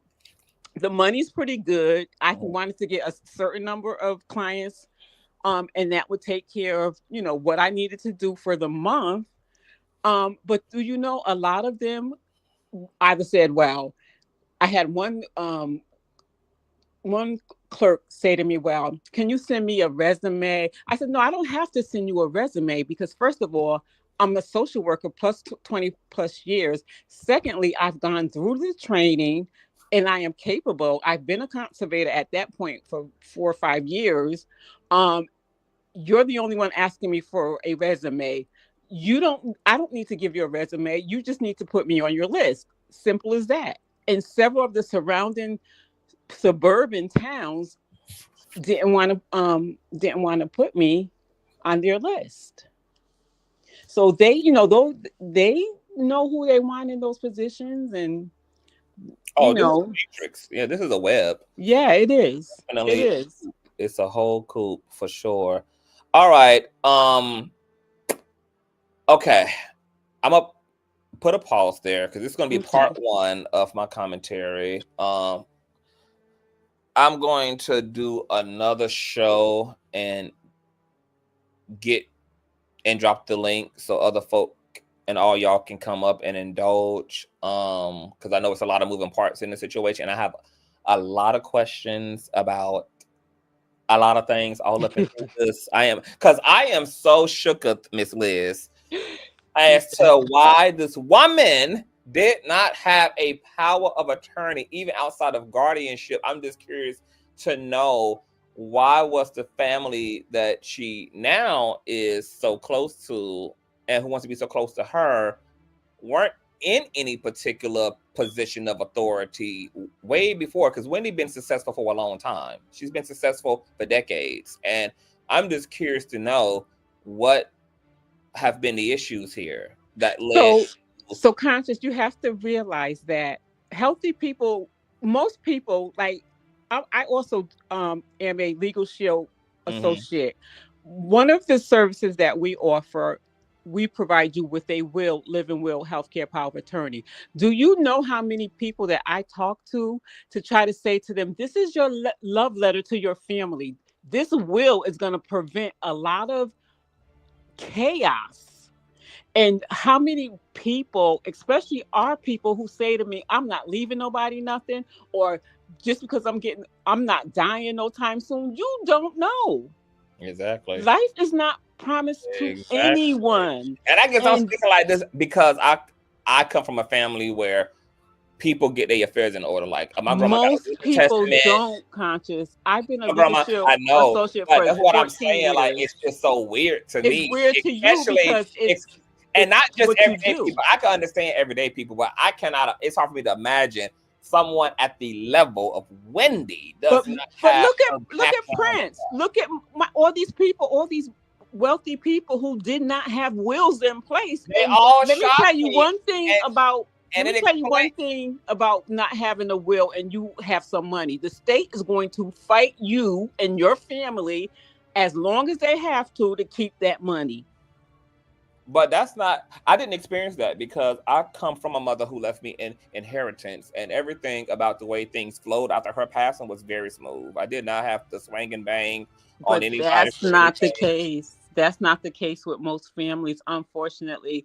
Weddings and funerals are going to bring out the rest. I'm not contesting, like, I'm not really focusing on the state's part. It's just more so, there are things that we are supposed to be doing as a people when we come into possession of things. And the fact that people with means do not 90% of people with means of the situation. No. Wow, considering that I know not doing it. Broker like my grandmother, who also has a power of attorney, who has left the family, the house, who has lawyers all up and through everything and paperwork signed off and insurances and everything else laid out. And she is literally not even, she's middle class at best. And yet you would think she Beyonce based upon the way she got her shit, like, you know, just ready to be disseminated upon the if, and, shoulda, coulda, woulda. So the fact that a Wendy sat up in all of that, set up in million. She set up. No, because people think they're set up invincible. her People think coin they're is- invincible.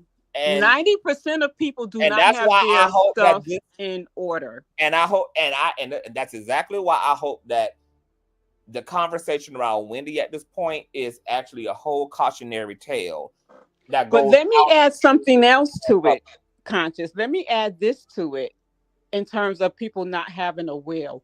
Even first, second, and third marriages, if you don't go back and straighten that stuff out, guess what? You may be in your second marriage, but your first wife is going to get everything if you don't get your will in order, if you don't get your stuff in order.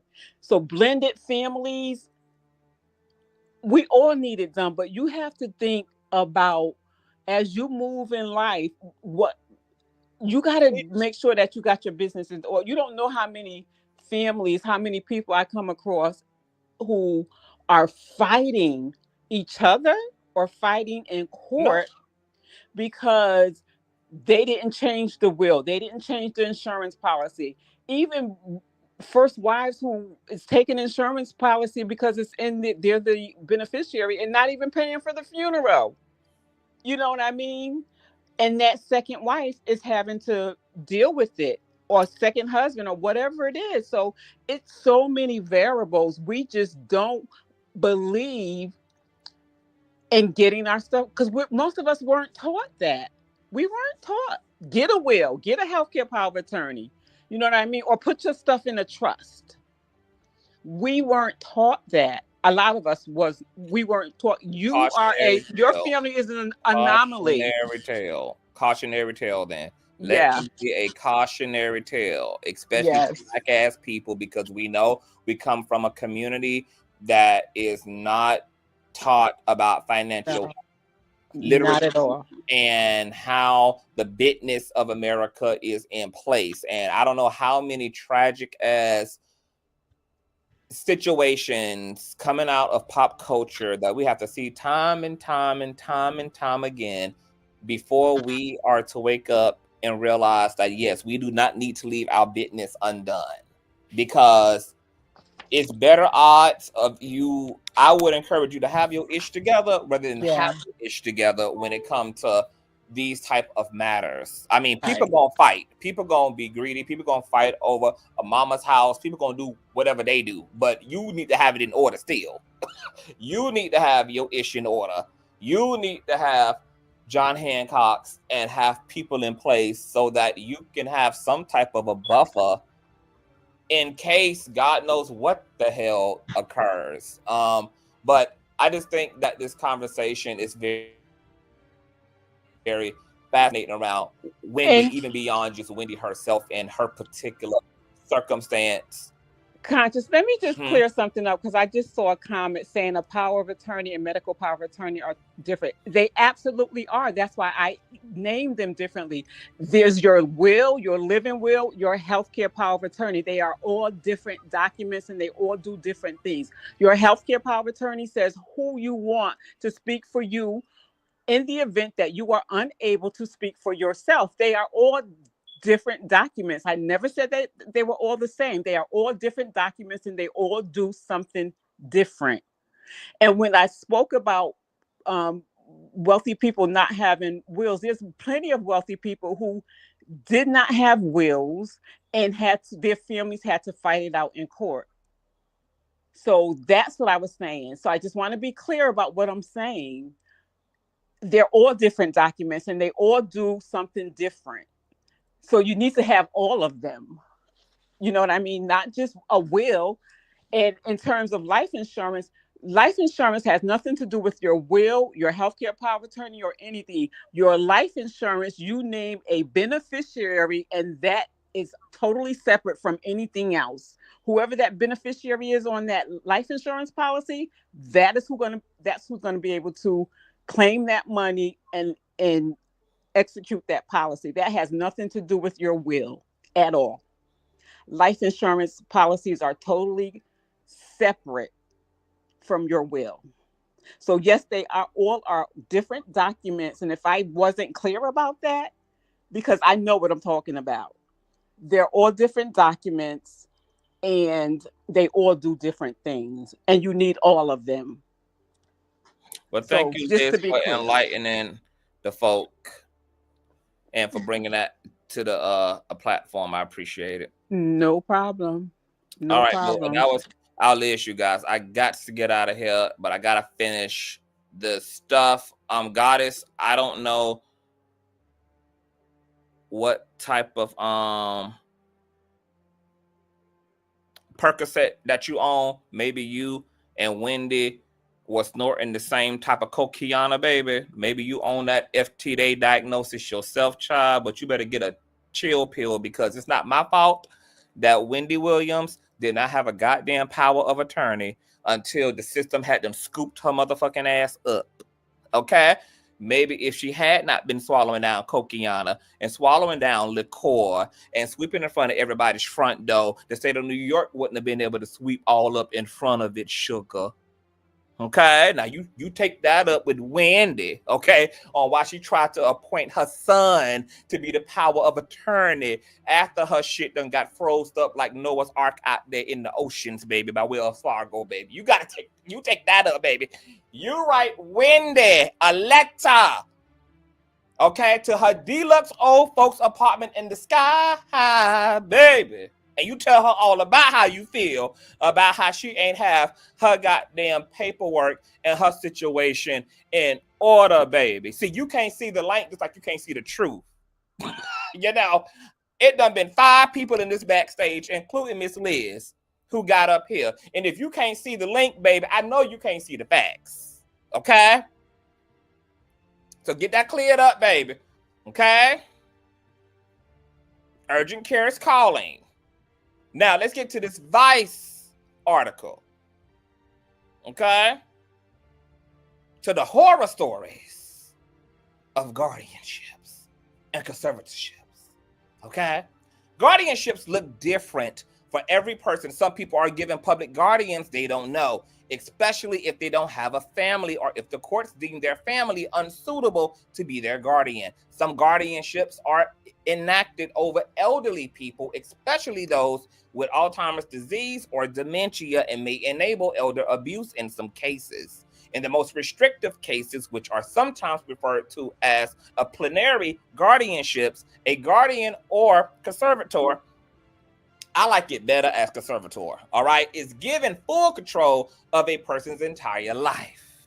They can choose where the person you under guardianship lives, what kind of birth control. God damn, what they put in a cooter? I guess it is full on autonomy, baby. They can control what kind of birth control they use, how much money they can spend, and even whether or not they can vote.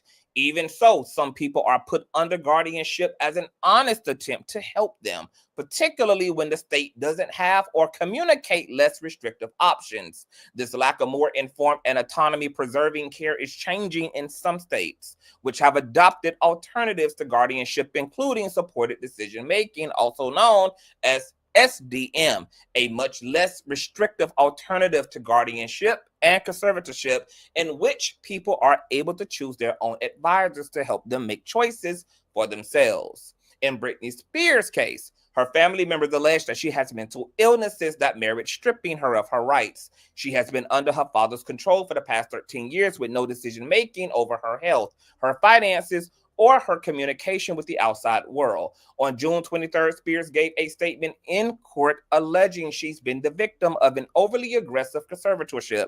While Spears made clear she wanted her conservatorship dissolved, a judge denied her request to have her father removed as a conservator on June 30th. While Spears still has recourse, her situation illustrates that the process of dissolving acrimonious conservatorships can be painfully difficult and complex. Conservatorships don't usually affect rich and famous people, but are more often used to disenfranchise and strip rights away from people with disabilities all across the country. Vice spoke to 3 people who have successfully dissolved their guardianships about what life was like under guardianship and about the other legal options disabled people have or should have to maintain their rights and autonomy. Bella out of Columbus, Ohio. My story of guardianship is a little different than most people's because I didn't know I was even under guardianship, and it all happened while I was unfortunately a damn minor. Hold on, y'all. My mom was receiving monthly Social Security survivor benefit checks and initiated guardianship proceedings so that her attorney could control the inheritance money that was supposed to go towards my care and future endeavors. I was 15 at the time, and despite filings with the court indicating I had agreed to a guardianship, I had no understanding of the guardianship until years later. I found out about my guardianship by accident after I graduated college. I left my husband and was checking court records to see if he had filed for divorce when I found records of the guardianship my mom initiated over me and my brother. I also found my guardianship had been dissolved around my 18th birthday. I did not know my guardianship at all. She was my mom's attorney, and she still handles my mom's finances. Since I was completely unaware that I was under guardianship for 3 years, I had no real idea of what my guardian did at the time. I'm still trying to figure out what she and my mom did with my finances. My mom was receiving Social Security money from my care, food, and clothes, but she was making plenty of money on her own. My understanding is that the benefits were to be saved for me to spend on college or future endeavors. My mom has always been an extremely controlling person, and money is her favorite tool of control. My mom was able to work with the guardian she had appointed to me to hide assets from me in several different banks and use the system to keep me from being able to obtain independence. It's an uphill battle. Even if I can prove I'm not currently under guardianship, sometimes banks refuse to provide information to me because technically my mom or my ex-guardian opened the account. To this day, it's very difficult to convince banks to let me access my own records so I can know what I'm supposedly have and where it is, because it's been hidden from me for years. I've been my own guardian for 12 years now, but I'm still dealing with the fallout of my guardianship and trying to unravel the mess that was created to hide assets from me. When I was in law school, I nearly had to drop out because my mom decided to cut off my access to my accounts, and the bank told me that at 22 years old, I didn't have the right to access the accounts in my name without her permission, since they were created while I was under a guardianship. To prove that I am legally allowed to access my money, I generally provide banks with a screenshot of the case docket, but I have to know what I'm looking for to be able to find it. Like what name an account is under, or even what account I'm looking for. In fact, I wouldn't even know my rights or what to look for if I wasn't trained as an attorney. Last year, my mom finally closed out one custodial account, a bank account usually set up for the benefit of a minor, for me that she set up during my guardianship, but it didn't have nearly enough money to cover the benefits I was supposed to have received. So the rest is out there somewhere. I likely won't find it until she's dead, but even then, I might not, since my ex-guardian also wrote my mom's will. It sucks to know that I should be able to pay off my student debts, but I can't because of something my mom did when I was a kid. Still, I was one of the very lucky few whose conservatorship as a minor ended when I reached the age of majority. Some guardianships continue into people's adult lives, and they have to prove they're competent enough to be released. Again, because I wasn't aware of the existence of my guardianship, I wasn't part of ending it. When I initially found the records, I was worried that I was still currently under guardianship and just didn't know about it. I now work as an attorney at a nonprofit to help disabled people under guardianship understand their rights. I know so many parents of young people with disabilities are told that guardianship is the only way they can protect their child, but I am incredibly passionate about showing parents the other side, the ways that guardianship permanently harms the ward, the way people's voices are silenced in the process, and the politics of control that perpetuate the system. Living in the world as a disabled person who is neurodivergent and mentally ill is hard enough. But when the system benefits from having parents and or family members who would rather do away with their child's civil rights than allow their child individuality and independence, it creates a system of constant dehumanization. Michael London out of Port St. Lucie, Florida. My God, today. It was a complete nightmare being under a guardianship when I aged out of foster care in 2014.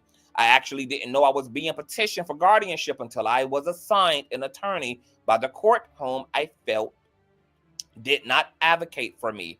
At the time, I had a guardian in the foster care system. As I aged out at 18, a professional guardian had doctors come to my home. The doctor said, hey, we're just doing a psych eval on you. It's nothing big. Then a medical doctor who also didn't reveal why they were evaluating me was sent to my house by the professional guardian. Once an attorney became involved, I knew something wasn't right. I eventually found out that my financial guardian petitioned the court to have me in full guardianship, which she would be paid by the state for. Before, the guardian was only in charge of my finances, but full guardianship is much more restrictive. Once I was under full guardianship, I would have basically no rights. The judge didn't care to hear what I had to say before finding me incapacitated because I have a developmental disability, signing the paperwork and being done with it. One court date and the decision was made. My full rights were taken away: the right to vote, the right to get married, the right to choose where I wanted to live, the right to choose my socialized environment. Everything that a normal human being has was taken. That is what it's like under a full guardianship. I was given a public guardian whom I didn't know. She controlled all of my money, every single penny. If I got a paycheck, she had me deposited into a bank account I had no access to and asked her permission to use it. She chose where I lived. One morning, someone came banging on my door under the guise of giving me my daily medication. After they gave me my medicine, they told me I was moving that same day. They told me if I didn't cooperate, I would be restrained.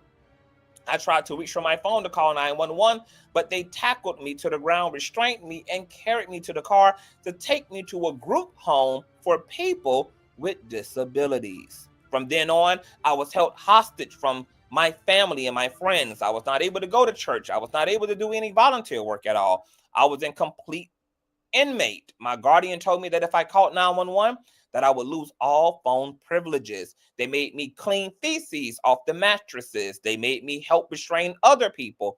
I called Adult Protective Services, who came but didn't believe my story.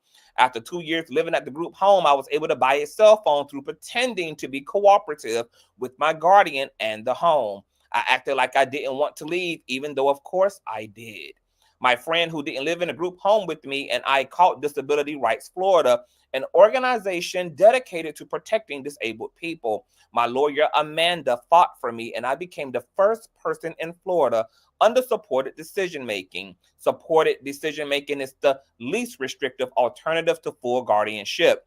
You are the decision maker for your own life, but with support. If you don't want any advice from your support team, a group of people of your choosing, you can make decisions on your own, but they are there to help. You can reach out to your support for anything, whether you need help deciding if you should sign a certain lease, or if you need help deciding if you should get a park hopper ticket to Disney World. I live in a house now. I cook, I clean, and go to work. I'm actually a state licensed security officer. I work at a gated community where I do patrols and I respond to medical calls, noise complaints, etc. I have my driver's license and can drive where I want. I check in with my support team, who I choose, about any big or small decisions when I need help, but ultimately, I'm in charge of my own life. Right now, I'm working on a bill with disabilities about supported decision-making as the co-chair of SDM for Florida, or FL, a coalition working to pass the law. It's a bill that's in legislative right now to require judges to look at least restrictive options like supported decision-making before putting anyone under a guardianship. If passed, this law should be made to open more doors to people with disabilities to actually look at what works for them, instead of just being thrown in guardianships and having their whole lives ruined. Carol Carlotta, 30 years of age, Pittsfield, Massachusetts. In this scenario, Malia put Corey under guardianship without malicious intent. In Massachusetts at the time, and to this day in many states, there are no other options for parents to support developmentally delayed or disabled adult children apart from guardianship, or the alternatives aren't presented up front. Corey and Malia are now work to educate others about supported decision-making. Corey, When I was 18, I was put under guardianship by my mother, Malaya. I looked into every possible option to protect Corey while he continued maturing, since he was about 5 years behind developmentally, but found that the only thing that was open to me was guardianship. His father and I knew that Corey wasn't going to need us forever. He might need us to help him understand some things, but he wasn't going to need us to make all his decisions, so I made sure we would be able to reverse that guardianship at some point in time. Corey, we had to go to court, and it felt like it took forever with the psychiatrics and doctors and lawyers. Malaya, the worst part was that we had to advertise in the local newspaper that we felt he wasn't competent. It still makes me cry that we were forced to do that as part of a guardianship, because we never believed Corey wasn't competent. He just needed some time, but that was the law. Corey, honestly, being under guardianship didn't look any different than any other day until my mom sent me to the hospital without my permission. I had some really bad anxiety back in 2012, and I had major meltdowns because of it. So I was in the hospital for 2 weeks. I couldn't use my phone or my iPad Touch or anything where I was. I had to read magazines in my room, basically, and that was really boring. I couldn't go out and do anything. They even took my shoes. When I got out, I told my mom it wasn't fair that she didn't ask me if I wanted to go to the hospital. That's when we started working to end the guardianship. Malia, we knew that no one had ever ended a guardianship in favor of SDM in Massachusetts before, so we knew that this was going to be a big deal. It wasn't going to be a big deal for the Department of Developmental Services. We're just trying to educate people that there's something else out there. We go and talk about it, talk about what it was like, what we had to do, what I felt. I wish that supported decision-making had been available before, because that's really what Corey needed, someone who could help him understand. We're still working on ensuring supported decision-making is the first step, not the last-ditch effort. The court should require that you try supported decision-making first and prove that it's not viable before they grant guardianship. They made us jump through hoops for guardianship. They're so worried about taking his rights away, yet they don't know that there's something else that can be done that doesn't include taking them away. It just includes supporting them. Corey, the first thing I did when we dissolved the guardianship and started SDM was decide to live on my own, which I couldn't do under guardianship. I lived in a community house that was a bunch of different apartments, but it had a rec room. It didn't work out because there was so much drama over there, so I moved back with my parents for a year while I was working at a local store. Eventually, I found another apartment without a roommate, but once Carisha 19 hit, I talked to my parents and made a decision together to move back home again. I'm getting ready to move again into a new place. When we started the SDM, I was also excited about traveling. I got to go to California and go to Universal Studios, which was my first long trip on a plane. I went to Tennessee after that as well. My next goal is to get my driver's permit, because I hope to do by the end of the summer, Now I get to make my own goddamn decisions. So the running theme here from this Vice write-up, especially relative to SDM, is that essentially it is a autonomy, civil rights stripping ass system with hardly any middle ground. And God forbid, bitch, if you end up with a handler, that in fact may be your spouse. It may be your parents. It may be, God forbid, Sabrina Morrisey. You essentially are a puppet for a puppet master.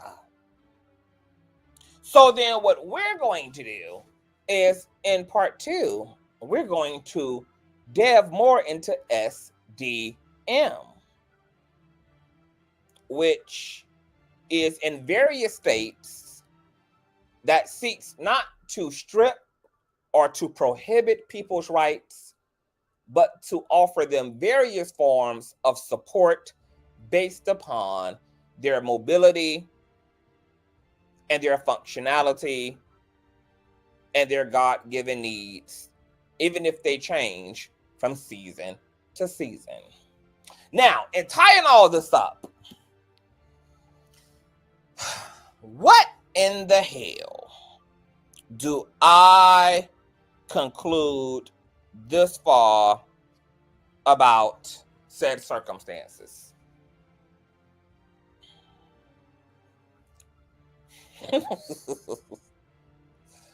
Baby, it is clear to me that unfortunately, if we're talking about the Rudy of the goddamn Tootie of the booty, the booty of the Rudy of the Tootie, booty, baby, Wendy had them set herself up for the okie dokie and had them set her family up for the okie dokie long before a conservatorship hit.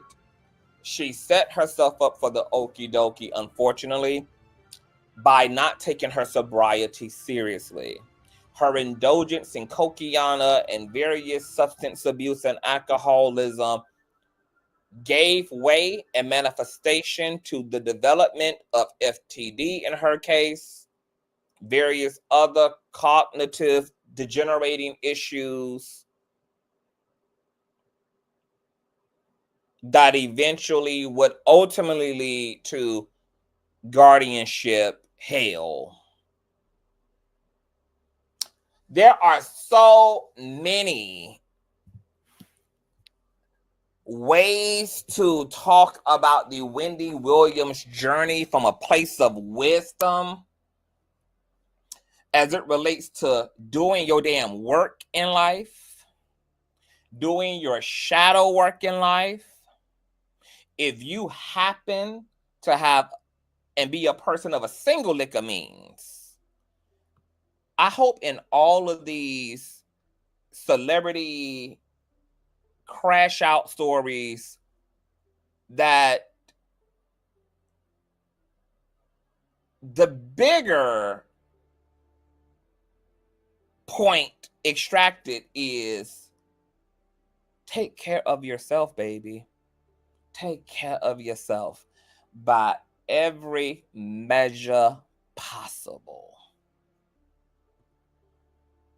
Because when it all comes crashing down, baby, it may have been easier to have never failed than to have to get up off the goddamn floor. Okay? The weight of your damn life comes crashing and collapsing down. Wendy did not put her family in place. For reasons I don't know. We got rich ass folk in my family who have a very weird relationship to the family. They love you.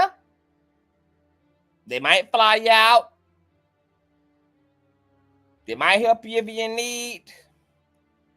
But you do not make it to the inner court. So I'm not sure what's expected of the situation when it comes to Black families and proximity to the Black elites in their families and the way family drama and family confusion and division contributes to the bizarreness and the lopsidedness of the way the family system is constructed and operates. But as per the journalist, baby, she didn't even attempt to make her son her power of attorney until Wells Fargo had froze her shit up. And it was the beginning of a temporary end, because that's what we're going to call it, baby. A temporary end. Now, according to Liz and Alex, the guardianship system, especially in New York, which I'm going to assume is probably more fucked up in certain states versus other states. It's definitely one of the most fucked up states as it relates to their guardianship program. Seems to be that as of right now, the family can't do anything but pray and kiss Sabrina's ass. However, I would encourage the family to put up a fight for their goddamn life. I do not remember what story I was reading the other day, but I was reading some case about something that was going on. And all I know is that the sister-in-law of the brother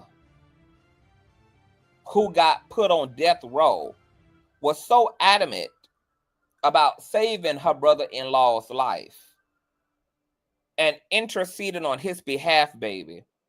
Do you know that that bitch got into law school, became a goddamn lawyer, and then was able to get her brother-in-law off of death row, and in return, a life sentence instead. So he will be in prison for the rest of his life, but he will in fact be alive. So this is where proof of Wendy's family and their love for her is going to be personified, baby. Okay? There is never nothing at all you can do. The only question really is, are you willing to do what you can do, even if it's going to cost you a great deal of time, maybe even a great deal of inconvenience, maybe even a great deal of money, maybe even a great deal of sacrifice, because there's always a way to fight any battle. But the question is, now that we know where Wendy is, who is going to fight for her with all out vengeance? Who's going to do that? And it seems as though Wendy, all she has is her family. Because of the nature of her job, she don't have too many strong relationships from her peers that can result in them using their celebrity and their power to contend and contest the forces that are controlling Miss Wendy's life. We talk about shadow work all the time on this platform. Do y'all work, people? Wendy Williams is a cautionary tale that fame and money is not enough, does not equate to happiness, and if that fame and money is left to your trauma and your issues, it's going to eventually be the death of you. It's going to lead to either the death of you emotionally, the death of you spiritually, the death of you mentally, the death of you medically, or the literal death of you. Unresolved trauma, sadness, grief, treated by egotism and unhealthy codependency upon people, aka a man, aka a woman, aka a relationship, aka substance abuse, aka all other forms of addictions and the development of an addictive personality type, will claim your life. And if you have wealthy people in your life and you are on your way yourself to being a person of means, baby, straighten out everything you can straighten out, baby. in your paperwork, baby. Pay for the most powerful of legal representation and get them to cohesively lay your life out in case you become incapacitated in life and or in the circumstance of your death. Because as Liz said, as I stated, baby, you never motherfucking know what is going to happen. So, with that being said,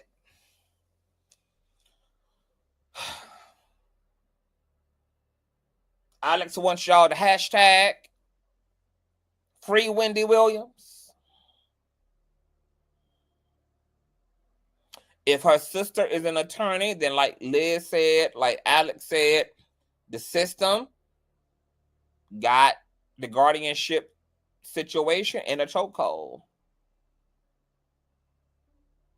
Her sister better team up like Voltron. Which sister is this? Is this the sister that was living off of Wendy? I mean, not living off her, but the sister that was living with her or taking care of her at one point? The sister she close to? Is that the sister who's an attorney? Yes, estate planning is very, very important. Because I don't know much about how many sisters that Wendy has. She only got 1, 2, 3, 4, 5. Her sister is an attorney. I don't understand. Well, it's a lot of tethering that's going on in this situation. You got an alleged corrupted ass judge who has rewarded attorneys that gave them a financial contribution during their re-election campaigns, who are in return rewarding those attorneys with guardianships. That same judge found guilty of this type of behavior, appointed Sabrina to Wendy.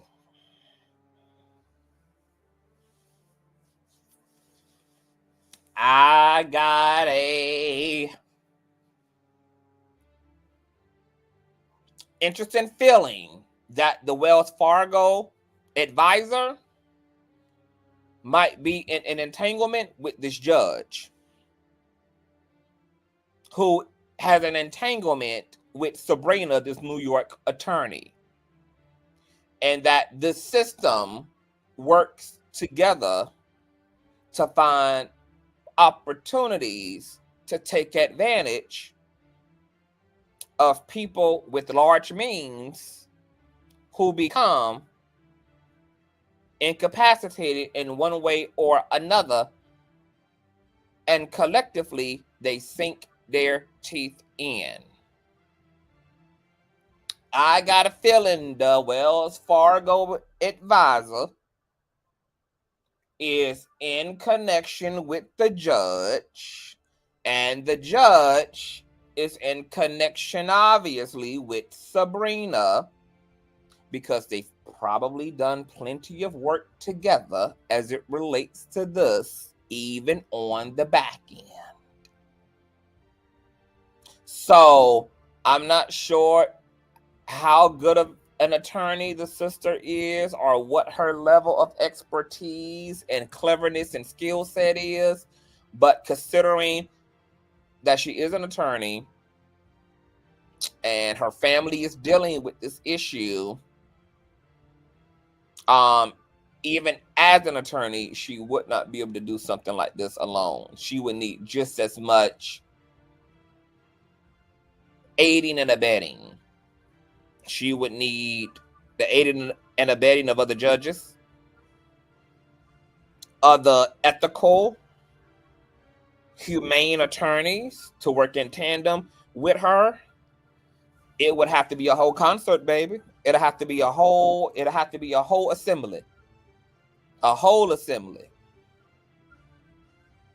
The Guardian, Sabrina, has already sold Wendy's $4-point-something million condo for $3.75 million and threw Wendy ass into a damn old folks home. Once again, how much of that money has gone to Wendy or is in Sabrina's back pocket. She got paid $400,000 for doing the doc. How much of that money went to Wendy or went in Sabrina's back pocket? Baby, it's going to take like some real... Y'all, we got to pray for New York.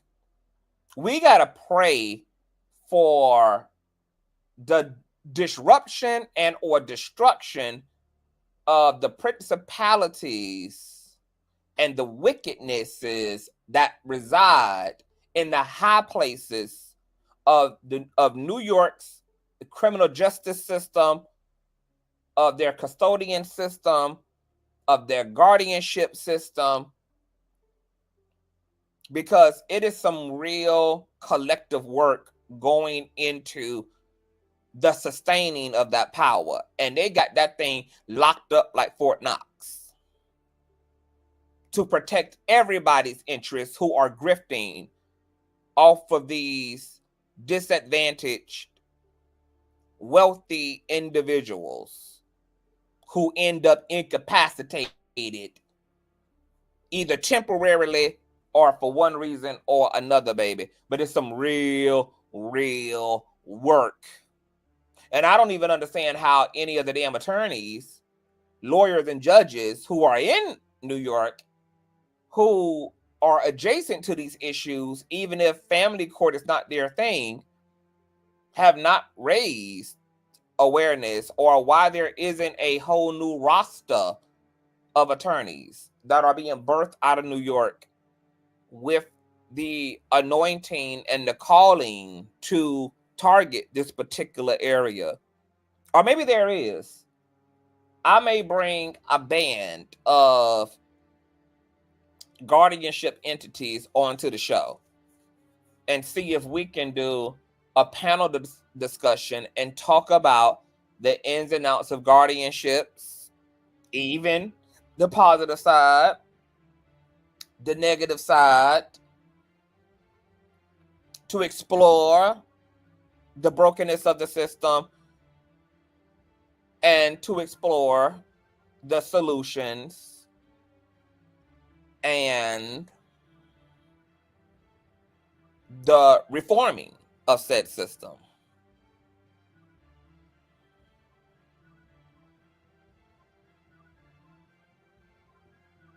Because this is a mess, baby. All right, so thumbs up. Do all that good jazz, baby. Tell me what y'all think in the comment section below. I was tired doing the first live, baby. I keep saying I'm tired, then I keep bringing my ass live. Okay? Maybe I need to be in my scooter. Okay, move over, Wendy. I need the damn scooter right now. All right, if you enjoyed yourself, thumbs up, share. Girl, tell me what you think about, well, any aspect of this journey, any aspect of Wendy's story. You got infidelity, you have cheating, you have a woman who didn't do her work, you have a struggling family fighting against a guardianship program. I mean, it's never ending. Cash App, $ Consciouztv, PayPal.me/Consciouztv, Consciouztv@gmail.com, Patreon, follow me on Instagram, and I will see y'all later. Bye.